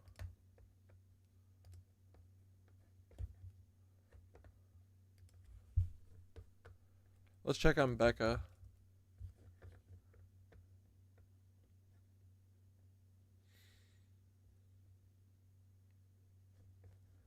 Mark Epstein slander. Let's hear it. I am back at the condo building owned by Mark Epstein for another episode of Mark v. Mark, where I am investigating Mark Epstein. Jeffrey Epstein rented 50. Mark Epstein not only knew about his brother's trafficking operation, but he helped to facilitate it. I am back at the condo building owned by Mark Epstein for another episode of Mark v. Mark, where I am investigating Mark Epstein. Jeffrey Epstein rented 15 apartments in this building that became the nexus of his New York trafficking operation. Growing up, Mark and Jeff were known as the Dirt Brothers, but here, Mark says their only relationship was landlord and tenant. When asked if their affairs went any further, Mark said, "I don't have time to talk about it." So, McNarsties, do you do marathons? You do, right? Yeah, I don't know. I feel like the 13 I'm very interested to see how I feel after this one. But the last one, I was like, I felt awesome after the 10K. But my legs were fucking cooked after the half marathon last month. But I'm hoping it's just because I've never run that far before, and I'm hoping that this time, like, it doesn't feel as hard as it was. Like, honestly, it didn't actually feel super hard until the last 2 laps when I did my walk for a mile, and then, but after that, running again hurt. It sucked, but I was like, I'm not going to stop because I only have one more lap. But this time, I'm hoping that, you know, like calluses on your hands or whatever, that, like, my hips and legs aren't as fucking cooked this time. I did go and do yoga the next day, so I wasn't, like, totally dead. I did yoga the day of, but it was just yin yoga.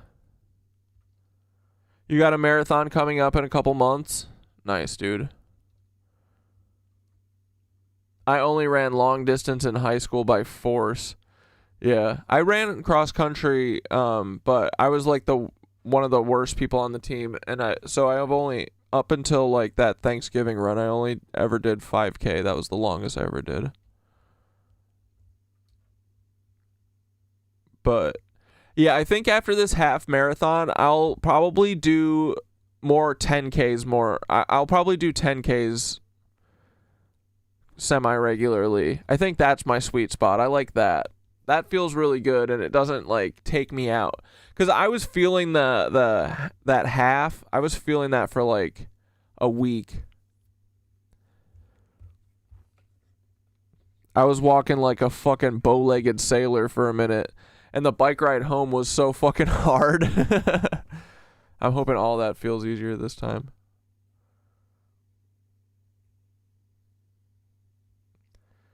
I ran cross country in college. Don't know how I did some of that shit. Yeah, cross country's cool.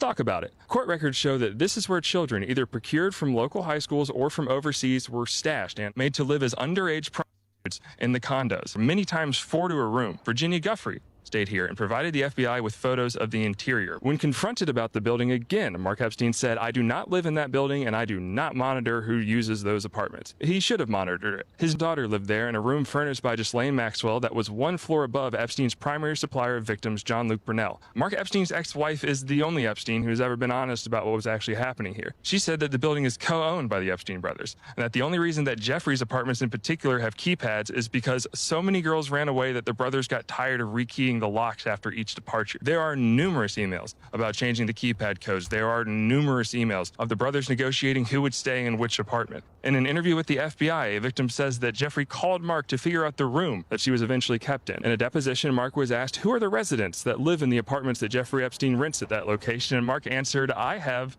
no idea." At the time of that statement, 2 of Epstein's co-conspirators were living in the building, and Mark's lawyer for this deposition was paid for by Jeffrey Epstein. Mark's answers for who he thought stayed at Jeffrey's apartments, his pilots. Now, in this email, Mark tells... Yeah, you'll do 10Ks and then start doing half marathons again.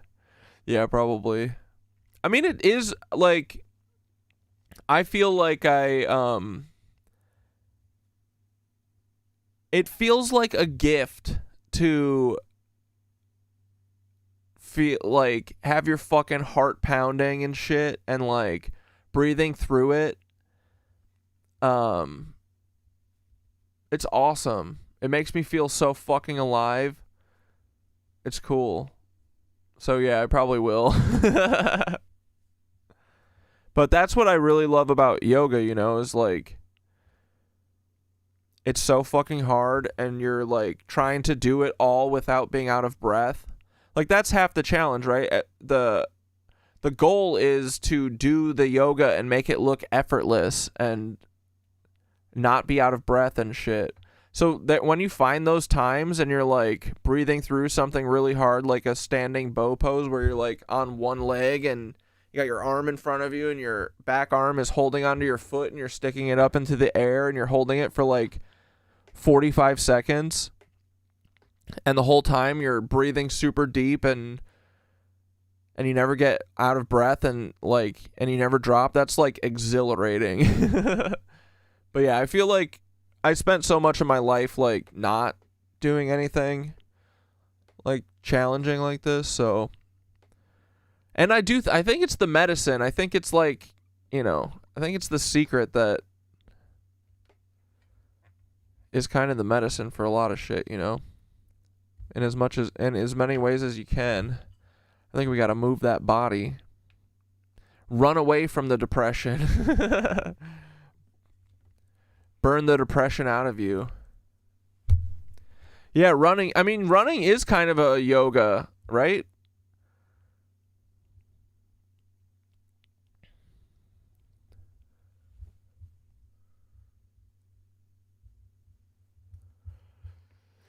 I'm really hoping that I experienced the runner's high thing, because I had that like after, because I was like stoked, but I didn't feel like the way I heard it is that the runner's high hits around like mile 10, and then it feels like easier, like you can just go then. But I definitely did not feel that. But maybe this time. Yeah, we're all overloaded. The chemtrails have some gnarly stuff in them. Yeah, the way I think about it too is like I gotta sweat those heavy metals out. Detox. Gotta hit the fucking the sauna, you know.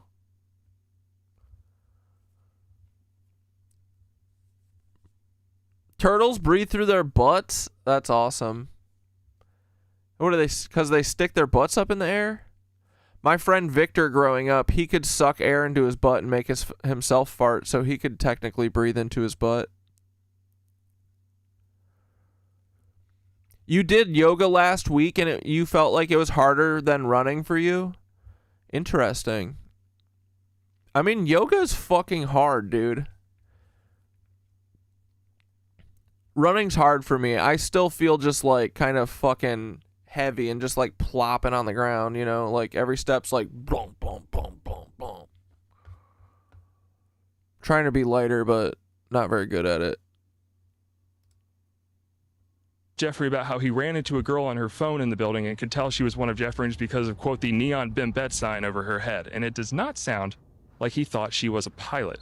In this email, Mark mentions meeting a woman who once stayed at 301 and asked Jeffrey if they hooked up, and Jeffrey sarcastically responds, "No, I brought her here to sing. Did you hit her head?" To which Mark replies, "I thought she might have been too old for you," which says it all. When all of these girls who look so young were being driven up the road to Epstein's mansion, an address Mark called Offenders Row, did he think they were going there to sing?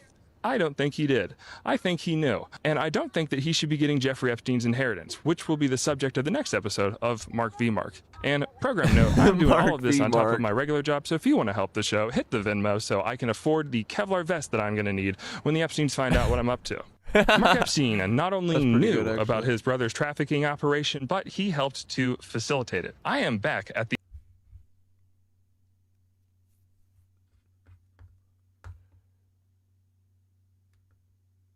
This is an old Becca, I think. Yeah, 2 days ago.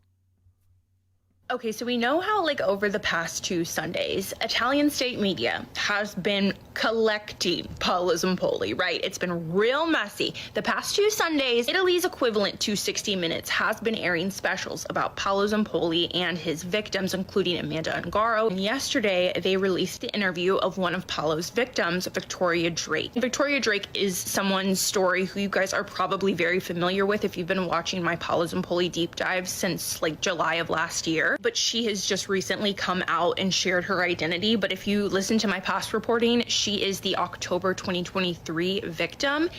Yeah, dude, my favorite thing, I mean, yoga's my favorite, but my second favorite thing is biking, dude. Well, I mean, they're two kind of different things. They're both my favorite. I love biking, dude. And yesterday after I went rock climbing, I asked my buddy Jared, I was like, dude, let's fucking bike hard home and be like a biker gang. And he's like, yeah, let's do it. Because I love cruising through the fucking New York City streets and just getting in the flow and swerving around cars and getting places really fast. Like, I like pedaling so fucking hard, and I have a single speed. So I like dude, I fucking pass everyone. I'm zipping through cars. It's the coolest feeling ever. It's so fun. It's like flying. I love riding my bike in the city. Jumping over holes and stuff. It's awesome. Did Becca say Paulism? Probably. And in this special, she shares some details about what happened to her and what Paolo did to her. She even backs her claims up with medical records. I want to show you guys a clip from yesterday's episode. There'll be translations on the bottom so that you can see not only a little bit of Victoria's story, but you can also see... No, I just do the bouldering walls. But they go pretty high. I don't need to go higher than what those are. And I can't make it past, like, the second... there's like 8 grades or 9 grades or whatever. I'm working on the second ones. Like, it's so hard. I was looking at some of the like level 4 or 5 ones, and dude, the holds that you have to grab are like impossible. I don't even know how you would grab them. They're like you gotta stick your fingernails in them. But yeah, there was a couple that were really hard yesterday that I got and was like, okay, this is fucking awesome. Rock climbing is really cool because it's fun. You don't really realize it till you try it, but it's basically just like a puzzle. It's like someone made a like those like car puzzles where you gotta slide the pieces around and there's like one way to get the car out or whatever. But, well, it's cooler than that because it's like a hard challenge that someone set up that's like doable, and then there's like the intended way to do it, and then there's the way that everyone can figure out with their body, because everyone's got different skills, right? Some people's legs are really good, some people have really long arms and stuff, so some people can do it one way and other people can do it another. So it's kind of fun to, like, especially if you go with a friend, it's fun to like see how they do it and try it their way, and if you can't do it, try and figure out how to do it your way or whatever. But yeah, it's like you got to figure out which hand is going where, and like you can't really like cross arms because you'll like fall off and stuff. It's a fun like challenge game with yourself. But yeah, the bouldering is like you go up. I don't know, the place that I go to, I think it's probably like, it feels like I'd say 30 feet, but it's probably more like 20, 25 at max, you know, but most of them don't go that high. And then it has like, they have like really thick cushions that you can fall onto. It's fun though.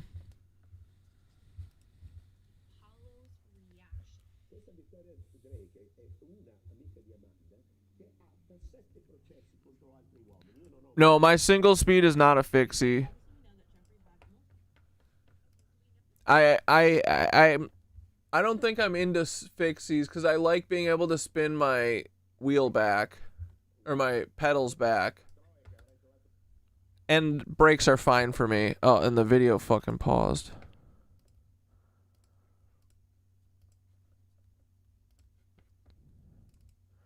Yeah, just rock a single speed. I started riding them when I was in Madison, you know, in college in Madison, and I'll never go back because every time I've ever had a bike with gears, the thing never works. It always falls off, and then I gotta fuck with it. I like just having one speed and just going fast and learning to pedal hard from the start.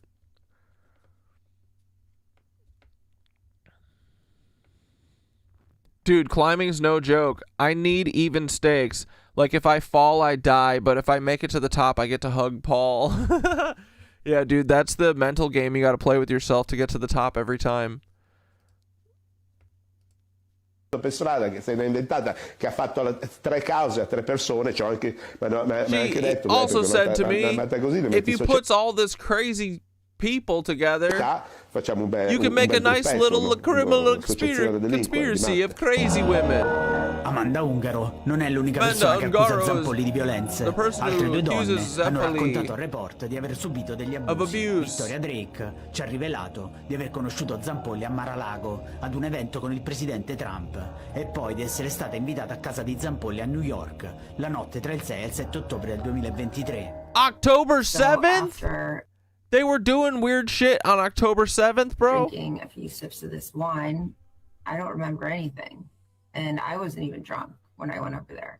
So then I wake up. My old roommate would always ask, "Want to go get scared, bro?" when he wanted to climb. That's awesome. That's funny. Are there a lot of people out riding bikes when you're out there too? Are you talking to me? Ooh, the longest bike ride I did was 50 or 60 miles. If I had to ride back in the car, fuck yeah. There's not that many people that ride their bikes regularly. Like I ride my bike every day, rain or shine, or snow. But most people, basically anyone who rides a city bike, I have no respect for, and they're the ones that are mostly riding around, and it's just because they act like they've never ridden a bike, or like, you know, they cut you off like other bikers and shit because they're little e-bikes, but they think that they go faster than everyone, so they'll just cut you off. They all ride super dangerously too. Like, so many people who ride city bikes have to be dying. They are so reckless, and it's like they literally think that they're on a bike, so like cars will just stop for them or something. I don't know. They just go through like I go through lights all the time, but they do like no look go through lights and shit, you know? They're crazy. But there could be a lot more people biking. I'm surprised that there aren't many more people biking. Biking's fun in the city too. I think people get stressed out about it, but it's fun. As long as you're defensive and you expect literally every car is going to try and kill you some way. Once you understand that and you go, okay, how's that car going to kill me and how do I prevent myself from dying from that? You just do that mental math literally for every car, and it just makes you sharper. But I think a lot of people get freaked out. But yeah, some people do be driving crazy, so I get it to be scared in the city. And he was on top of me. And I just remember how heavy he felt. Like, I felt like I couldn't breathe. Like, he was literally on top of me and just putting all of his body weight on me. And I was like gasping for air. So I was kind of going in and out during that given point in time. I truly think that he is so deeply messed up on drugs and alcohol that he has absolutely no idea what reality is. La dinamica degli eventi raccontati da Victoria Drake trova riscontro nella conversazione WhatsApp tra i due, ma soprattutto in questo referto medico rilasciato il giorno dopo, quando la donna si presentò in ospedale per sottoporsi al kit antistupro. L'esame medico si chiude con la diagnosi ospedaliera di violenza sessuale su adulto. Sulla banda Ugo puoi dire che tutte merdate. Mopeds are fucking fun too. I think that pretty much everyone should just have a bike or a moped.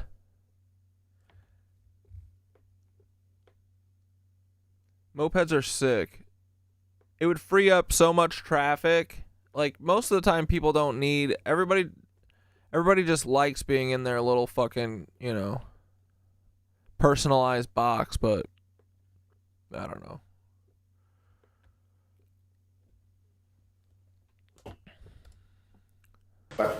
Su quella vittoria lì faccio causa alla RAI e faccio causa a tutti. Fine. Metti in testa qui, proprio parte la causa. Immediatamente, anzi mette dentro perché quella... Oh, and I really want to go mountain biking for sure on like a trail somewhere, but I don't have a mountain bike or a trail, so... But one of these days, that would be super fun. I bet that would feel awesome. That'll really be like flying. Through the woods too? Oh my god. Quella lì deve pagare perché io non l'ho mai toccata sta puttana. Ho parlato al Dipartimento di Stato, gli ho mandato i video che hanno fatto i miei. È stata informata l'ambasciata a Washington, mi sono visto che siete la RAI. Nessuno ti sta facendo minacce, non pensare che sto facendo minacce. Io il problema ce l'ho con quell'altra. This is too much reading, guys. Hai capito? Se io posso mandare il Dipartimento di Stato a fare causa... Really dropping the ball here at the end of stream. Alla mia ex in Brasile. Ma che in America va benissimo, con quella mi posso divertire. I also informed the ICE in Washington. And he thinks that he will have perfect. the upper hand, but can't deport me.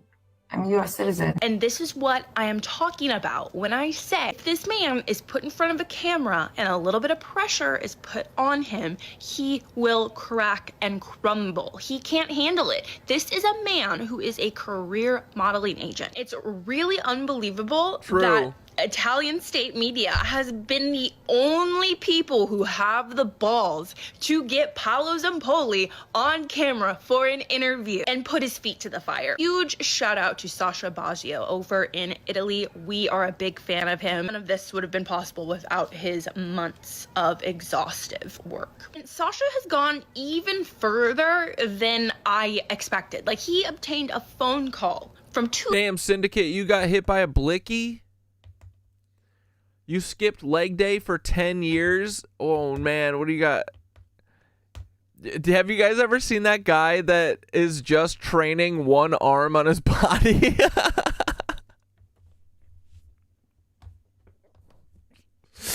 He just does shoulder shrugs with one arm. So he literally, his neck on one side goes like this. It's like this.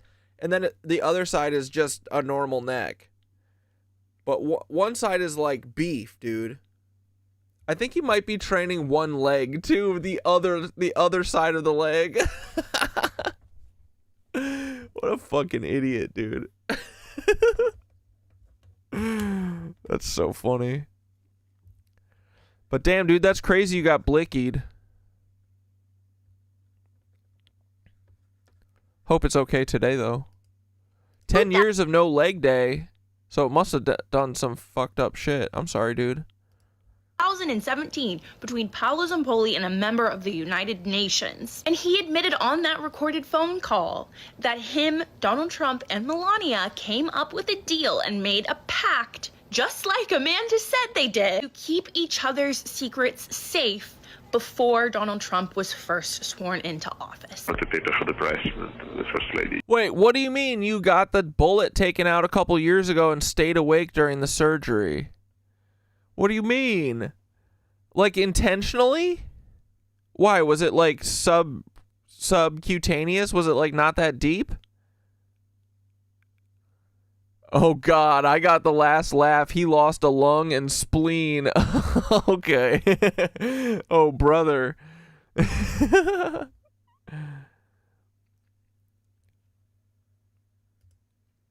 what they wrote in their speech and stuff like this. With the daily, they damn, dude. just win a huge case. I cannot talk about it because I have a confidentiality and I need to get the check. We just won it last week. And I'm in this country because of President Trump. He job. I started real estate. I built a beautiful house. Trade a friend. Wait, so you didn't want to go to sleep, so you literally asked them to do it without putting you to sleep? What did you just have a local anesthetic? Night decag.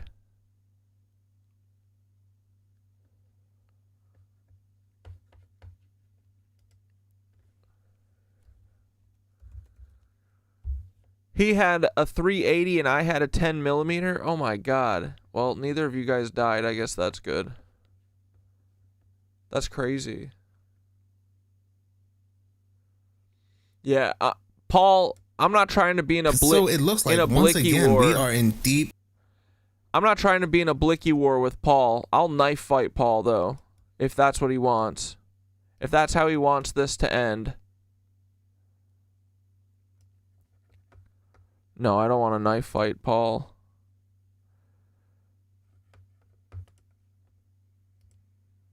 Triceratops feces, and it seems like any channel that speaks outside the narrative or what could be conceived. Why the fuck is Karl Rove here? As someone that really gets the people going may indeed be going away, just like we saw with a lot of social media accounts when it came to the C9. You didn't want to go to sleep because, oh my God, it did it again. Because you don't trust doctors? I don't blame you, dude. They'll probably fucking kill you and then harvest your fucking organs and sell them. And if you aren't circumcised, they'll circumcise you and then they'll fucking sell your head. All right, we should be good now. 19. So I was minding my own business. All right, and I had my BRB. computer playing in the background and it was going through different videos, and I happened to stumble upon this news segment right here. Here you'll have Karl Rove on Fox News talking to others about the whole Trump Correspondents Dinner. Another dude who fucking sold the Iraq war. But listen to what they say. It's very obvious where all this is leading. The way that social media has made our political debates so much coarse and has allowed people to say the most outrageous things online as if nobody is hearing them and to engage in a race, if you will, to the bottom. I'm shocked by how much left and right there is rage and anger being displayed in social media, and there's no consequence except reputational, and there's so much of it going on, it's hard to pick somebody out unless they follow it up with an event like that. I mean, rage bait, it's the social media equivalent of a blood sport. Yeah, and a lot of these content creators or influencers, these digital podcast hosts, they are not paid to persuade or paid to solve problems. They're paid for outrage. They're paid to provoke. And they're monetized by the number of people who click. And that might play well in West Hollywood or Brooklyn, but it won't play, it will fall very flat in Allentown or Bethlehem or Easton. And that's where elections are won. And that's where, if Democrats want to get power back, that's where they need to focus on the normal vast majority of Americans who are paying attention. Then there's this thing with Jimmy Kimmel, who held this mock White House Correspondents Dinner. Like I said, we can see where this is heading. Mass censorship, you speak outside the grain, speak outside the narrative, you speak in a way say that you speak in a way they do not like, even if something comes out that does not make any sense whatsoever, and you happen to focus on that and you tell others about it and you do your own theories based upon it, you are out of here. But did you also see what Karl Rove said as well? He said it's not just the left, but it's going to be the right too. It's going to be... Bro, Kiddo Boy is such a brave little guy now. He comes out from under the couch all the time. He loves laying in... I put a little bed next to that little cardboard box that he likes laying in. He fucking loves laying in that. He loves Brother Squeaks and Winky, and even Mushka isn't being quite as crazed as she was. She'd just be hissing and making the hair on her back stand up. But Kiddo fucking hissed back at her yesterday and made her walk away. And I was like, yeah, Kiddo, fuck yeah. He looked so scared when he did it, though, but he tried to be a big, brave boy, and he went... And he put his head so low to the ground with his ears flat, but he really tried to stand up to her. It was awesome. But yeah, he's being a good boy. When I went to the bathroom, he's laying in his little bed right now. Out of the couch. He still goes under the couch a bunch, but he's been... Especially if I lay down and pet him for 5 minutes and get his confidence up, he comes out immediately then. Yeah, Kiddo's really coming around. Everybody, especially like that one guy said, these podcasters. He said it with such an annoyed inflection. Oh, and someone sent a box of food for the outside cats, but they didn't have a name in it. So if it was any of you guys, thank you very much. From the the Pit Kitty Commissary. Podcasters.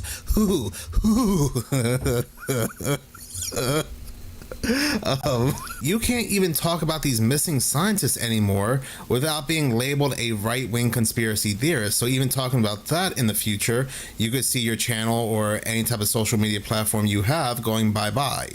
It's the conspiracy theory that won't die down on the right.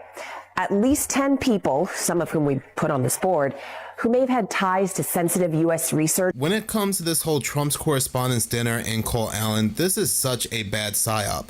It almost puts the whole Thomas Matthew Crooks stuff to shame. Not quite, but almost. And when it comes to Thomas Matthew Crooks, I still have one question to... Honestly, I think this one's worse.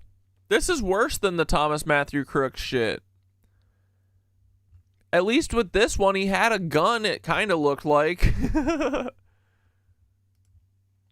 Although, hold on, I forgot the fake ear shot. I still can't believe that they literally told us that a bullet went through Trump's fucking ear. Like, what? This day, and that question happens to be, where is Maxwell Yerrick? If you remember, when this first happened at the rally in Butler, Pennsylvania, Maxwell Yerrick, he was the man identified initially on the roof, then it was quickly changed to Thomas Matthew Crooks. Maxwell Yerrick's name for months was spreading across social media like wildfire, saying that he was the man who was deceased on the roof. So one would think he would come out and give a statement saying, no, I'm still alive. I was not on the roof, but he never did. Matter of fact, all his social media accounts were deleted. They were removed. Weird. Then that was oddly swept under the rug, even though we have on camera Maxwell Yerrick's white van being towed away, and this was now turned into Thomas Matthew Crooks' white Hyundai car. Let's also not forget that the FBI released Thomas Matthew Crooks' body only 10 days after what had supposedly taken... Thomas Matthew Crooks' body was cremated faster than most household pets, Eric Trump says. Place at Butler so it could be quickly cremated. Members of Congress came out saying they were upset because they put in that they want to view the body, but now they can't. And yet still to this day, we know nothing about Thomas Matthew Crooks. There wasn't even a manifesto release. But wait a minute, I'm lying. We do know one thing. We know that he was into bodybuilding women. Out of all the things we want to know about Thomas Matthew Crooks, because there were hardly any questions being answered whatsoever, we still do not even know his motive. Well, as of November November 2025, Kash Patel came out and told us something very important that pretty much answers everything. And reading this article from the Mirror, the FBI claims Crook's internet searches and activity on the website DeviantArt revealed he was interested in animated images of muscular women. Yes, the only information that we have learned after all this time about Thomas Matthew Crooks is that he was into animated Amazonian women. And since we had a lack of information about Thomas Matthew Crooks, a lot of people are very suspicious about that. Again, no manifesto, no paper trail. It seems like they really stepped their game up this time, but perhaps a little too much. Because not only does Cole Allen have family members supposedly coming out and telling the news that, like, there's no way this kid didn't work for Palantir, right? They were a little worried about what he was saying towards the end, that he was saying really radical things. They even brought this to the attention of the police, which apparently they did nothing. But this time around, unlike Thomas Matthew Crooks, where they really slipped up, now there's a manifesto involved. Apparently, Cole Allen sent this manifesto to his family where he specifically said that he was going to go ahead and target Trump administration officials. So those questions of a motive are no longer being asked because this information was released instantly to the public. But the cherry on the top to make sure we understand that this was him, no doubt about it, can't question it, before he went ahead and did what he did at this Correspondents Dinner, he took a selfie. He took a selfie with multiple weapons, which included multiple knives and pliers. Who was he sending the selfie to? Did he just have it on his phone? Did he say to himself, I think I look cute, might delete later? But anyway, all the evidence is laid out there. We even now have him in a selfie with pretty much all the weapons that he had on him. So they really stepped their game up compared to Thomas Matthew Crooks. It's pretty much night and day. Also, when it came to Thomas Matthew Crooks, the FBI could not access his phone. His encryption on his phone was too advanced for any FBI technology. So what the FBI did, they handed his phone to an Israeli mobile forensics company, Celebrite, where they unlocked his phone within 40 minutes. We were still never given any true motives of what they found in his cell phone outside the fact that he was looking at photos of Biden and Trump. But in the case of Cole Allen, his phone was quickly accessed and this information was released that he was riding a train, and while en route on April 22nd, the defendant used his cell phone to view a news article titled, Trump's plans for mic drop media confrontation are leaked. The president is planning a rage-fueled moment at the White House Correspondents Association dinner. So again, we just know so much about Cole Allen in such a short period of time, it really feels like they stepped their game up. But I still have some lingering questions, and it has to do with the whole IDF stuff, the Israeli Defense Force stuff, because as we all know by now, Cole Allen was wearing a shirt that said Israeli Defense Forces, where we have news and media releasing their fact checkers from the toilets and sewers they reside in to tell us that the eyeballs we have in our heads are nothing more than lie balls, and what we're seeing is just AI. Which, if you had seen my previous video, I said that this is something that they would do. They would either say that the person in this photo is a lookalike, it's not him, or this is AI, which it seems like they are going the way of AI. They don't want to have any connections between him and the IDF whatsoever. There are also people on Facebook saying that Facebook is quickly deleting this photo off their platform. Anytime somebody posts it, it's quickly removed. But there's another interesting connection right back to the IDF, and it has to do with his username on Blue Sky, which is another social media platform, and his username was Cold Force. I was able to take a screenshot of this before his account was suspended, but you can see how he separates the words and he puts together IDF. There is no way that was not intentional, and the description of his username reads, Hi, I'm a random Californian guy with posts about American politics, support for Ukraine, and observations of small creatures. I choose my own battlefields not through my blood, but with my heart. I stand on the battlefield to protect what I want. But what stood out to me was the support for Ukraine. If you remember that other individual that supposedly tried to take out Trump, Ryan Wesley Ruth, he was a massive supporter of Ukraine, even going to Ukraine back in 2002, and he expressed a strong desire to fight and pass away there. And also, oddly enough, he was seen in a Ukraine commercial. So when it comes to Cole Allen, not only do we have a couple of references to the IDF, but now we have another individual that is showing support, outright support to Ukraine. And yeah, we could be looking at a PSYOP, a scripted event, because that's what I see too when the news really circulates and we talk about a specific subject. They want us to talk about it for a reason, because again, a PSYOP, but even a PSYOP has a real agenda behind it. And like I said in the beginning of the video, this is where they are heading. I'm going to go ahead and end with these videos. You guys know what Yeah, exactly. Blaming Israel always exonerates the FBI, which we are never going to let them be exonerated. Must have AI surveillance that can literally shut off the vehicle at any time if they deem you a threat. I mean, guys, what is this? This is literally a Black Mirror episode, and we are living it. Check out this other clip. This guy breaks it down perfectly as to what's really going on. No. Imagine there was an emergency outside the truck, an accident, something terrible on the ranch with a chainsaw. And I jumped in this truck. Oh, fuck! It won't shift into drive. Why? Because the camera's in. Sorry. Spaced out.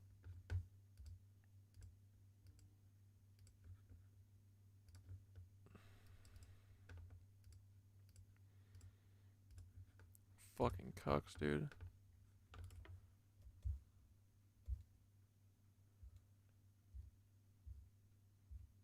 Of Ukraine, even going to Ukraine. Calm down, everybody. Back in 2002, and he expressed a strong desire to fight and pass away there. And also, oddly enough, he was seen in a... I fucking zoned out. 9/11 zone out. Ukraine commercial. So when it comes to Cole Allen, not only do we have a couple of references to the IDF, but now we have another individual that is showing support, outright support to Ukraine. And yeah, we could be looking at a PSYOP, a scripted event, because that's what I see too when the news really circulates and we talk about a specific subject. They want us to talk about it for a reason, because again, a PSYOP, but even a PSYOP has a real agenda behind it. And like I said in the beginning of the video, this is where they are heading. I'm going to go ahead and end with these videos. You guys know with this new law, by the year 2027, all cars must have AI surveillance that can literally shut off the vehicle at any time if they deem you a threat. I mean, guys, what is this? This is literally a Black Mirror episode, and we are living it. Check out this other clip. This guy breaks it down perfectly. Yeah, Midwest 9/11 warning, 3 minutes. Perfectly as to what's really going on. No. Imagine there was an emergency outside the truck, an accident, something terrible on the ranch with a chainsaw. And I jump in this truck, but the truck, it won't shift into drive. Why? Because the cameras and sensors inside this cab won't let it shift, because it detects my eyes are big, there's a lot of emotion, there's some panic, and it doesn't feel that I'm fit to drive. Now that's not science fiction, that is happening because Ford just filed the patents. Ford actually has a series of patents down at the U.S. Patent and Trade Office that deal with the sensors and cameras inside the cab of their truck. And if the sensors in that truck determine that you're not fit to drive, that truck will not actually shift from park to drive. Now, they already have a system called telematics, and that's where they can actually pull up cameras in real time inside the cab of their fleet vehicles. Now, they actually market this to insurance companies, because the truth is, this is really about who owns the data and who owns the liability. Now, your name might actually be on the title of this truck, and you may have paid for it, but you don't own it.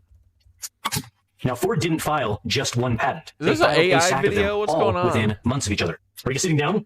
Get this. This Ford technology patent doesn't just watch you. This one puts you... I'm higher than a camel saddle. ...in jail. Ford filed a patent, serial number 0104469, where the system takes your biometric data, your face, your iris, and your fingerprint, and it runs it through a criminal database in real time, while you're sitting in your own truck. Yeah, Israel is fully controlled by America, for sure.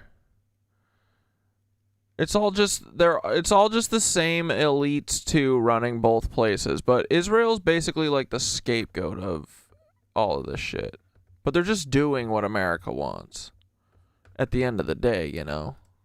Think about what that means. You wake up one morning, you walk out to your driveway, you climb into a vehicle with your name on the title, on property with your name on the deed, and before you go anywhere, before you've done a single thing... This is an AI ad from Rumble. ...wrong, your truck is already running your face through a law enforcement database. Ford's own patent language describes this as potentially useful for police. They wrote that. Ford wrote that into the patent application. So the question isn't whether this technology can be abused. Ford already told you who it's for. You just didn't know that you were buying a cop car. Lip reading, cameras inside your cab, machine learning trained on lip movement datasets, cloud connected, your face processed somewhere you'll never see, stored as long as they want. Happy 9/11 for the Midwest, boys. I'm higher than a camel saddle, Kathy Sanders accent. My Aryan great-grandchildren. They were beautiful. The KKK told me so. The KKK said, I wept for your grandchildren. We didn't want none of the white, Aryan, beautiful Aryan race children to die. Acoustic lip reading. If the cameras aren't enough, the system emits inaudible sound waves and reads the echoes bouncing off of your mouth. You can't see it. It's just happening. Biometrics. Your face, fingerprint, iris, filed February 2024, and it was published August 2025. This one is assigned a serial number because it's real. Ad listening. This is scary. It monitors conversations between everyone in the cap. It serves targeted ads based on what you and others are talking about while you're driving. In Ford's words, maximum opportunity for ad-based monetization. Nice. No Dude, let's fucking go. I love that. I love too when someone made a video about it the other day, but this I'm so glad that I don't have to deal with this, but the fucking, if you try and pause on like Amazon Prime, like anytime that Streamio goes down, I have to use fucking Amazon Prime, and I'll put something on and I'll like pause it to like look at something, and a fucking ad takes over the screen within 1 second. You can't even look at the images anymore as art. You're not allowed to look at it paused. You just get fucking fed an ad. But that's a perfect reason why everyone should steal everything that they watch and consume. Because on Streamio and other places, you can pause. Description of how that data is protected either. None. How about Ford Pro Telematics? Now, this one isn't a patent. This one is actually a product page. Right now, fleet managers can pull live in-cabin video feeds of drivers on their phones. Ford markets seatbelt compliance alerts with the explicit benefit of lowering insurance costs. They said it themselves. This is the infrastructure, and once the infrastructure exists, it's going to get used and abused. Did you guys? Police will be on their best behavior because we're constantly watching and recording everything that's going on.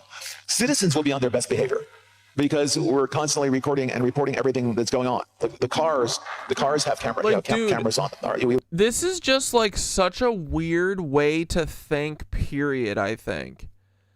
Like, surveilling everyone is like the #1 priority of these people, like to keep everyone in line.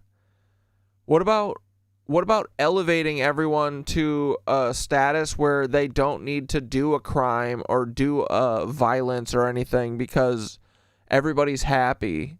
They're like, no.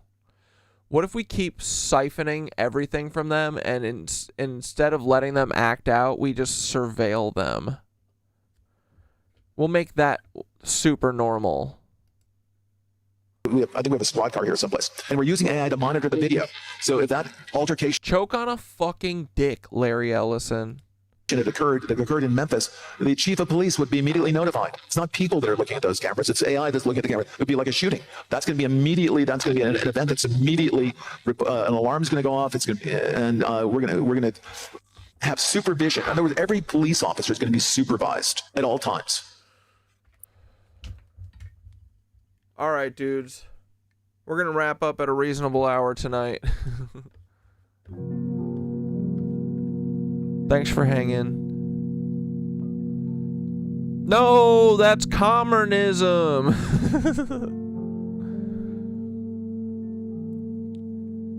Yeah. I'm willing to try literally anything other than capitalism at this point, right? Let's just give it a go. We'll figure it out. If we can get out of capitalism and we don't like a certain system, then we can do anything. You know? I'm so not scared of the unknown. I'm scared of the known. Thanks, Icon. Thanks, guys. Thanks, everybody. But yeah, have a good night, and, you know, we'll be back tomorrow. Yabba dabba doo, yes we will.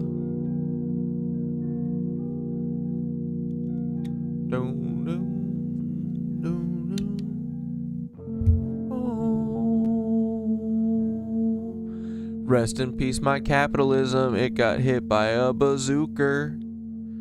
Yeah, I don't think about it every time I hit the hookah. I don't care. She gone. Good riddance. We fucking hate you. I fear nothing created by man. Fuck yeah, I like that. Yeah, good night, Kathy. Good night, Tyler. You know Tyler's here, bro. But, yeah, dudes. Alright, yeah, we already won. We're just playing out the end game. Alrighty, boys. We'll see you tomorrow. You ready to breathe? Do it. Breathe in. Salute, comrades. And out.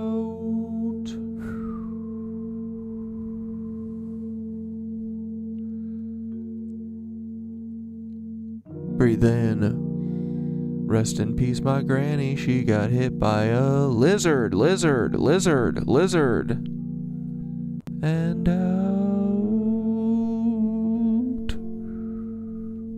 Don't be dead before you die. Amen. Last one, breathe in. Good night, Tyler. Yeah, if Tyler's not live right now, he's here. Tyler needs ideas for his own show. Breathe out. Here we go. Close your eyes. Or let your gaze go soft, like you're staring out a spaceship window. And take a slow breath in.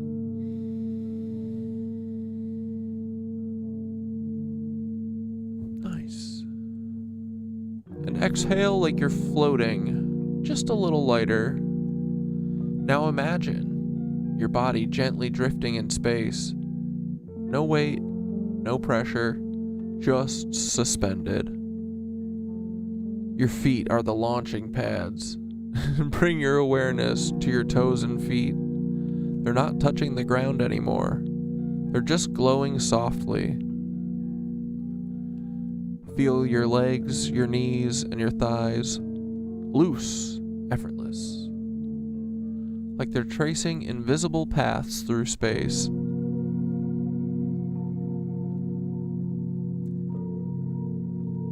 Now your belly and your chest. A warm, steady glow builds there, not burning, just radiating. This is your center, your gravity. Feel your shoulders, your arms, your hands.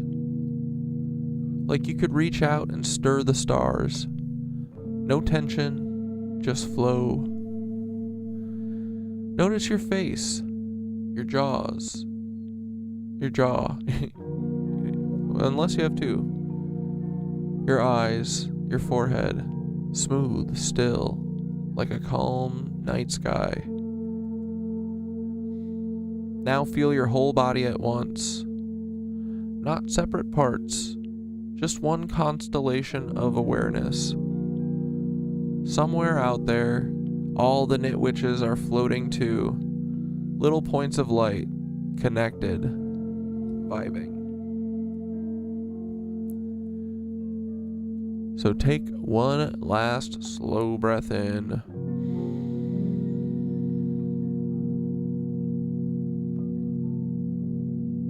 And out.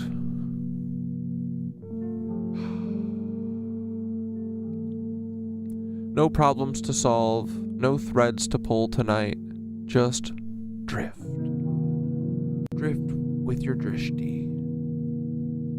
And when you're ready, wiggle your fingers and your toes and gently come back to earth. Knit the light, weave the stars. What we weave becomes. Fuck the lizards. Alright, boys. Have a good night. We will see you tomorrow. Ooh, ooh, ooh. Our cities that we occupy, the ruins of a past people that they are hastily destroying in real time. Yeah, I'm glad you found the group too, Smee. I'm glad everyone's here. We were fucking banging hard today. 70 in the chat for most of stream, bro. Just on the YouTube side. It's not even that long ago. But yeah, boys. What, the sound went out? It looks like it should be good. Myself in the silhouette of the sunset, still no rest for the undead. Steal your breath like a trumpet. Watch your stepbrother impress Peep the moon. Puppets, but this cut's never gonna heal. If I keep investigating the cause, it'll just increase the infection rate when it's left to wait in the gauze. Press pause. My place where I left off against all betting odds in one ear and out the other. Either way, it's a headshot, back shot. Head high when it gets dark, but never better off, just dead and gone. Don't give a fuck what they tell the cops and fellow ops. They can just let them watch. The great fire of every city. We'll see you tomorrow. Truth wasn't lost in a book. Trust has not been taught. We lost the plot when they toppled the proof. It's all been a goof. Who's calling the shots? We don't want what they got. Really, we just want what they took. The great fire of every city. Still was not been caught. Truth wasn't lost in a book. Trust has not been taught. War Boner's gonna open for Dave Matthews next summer.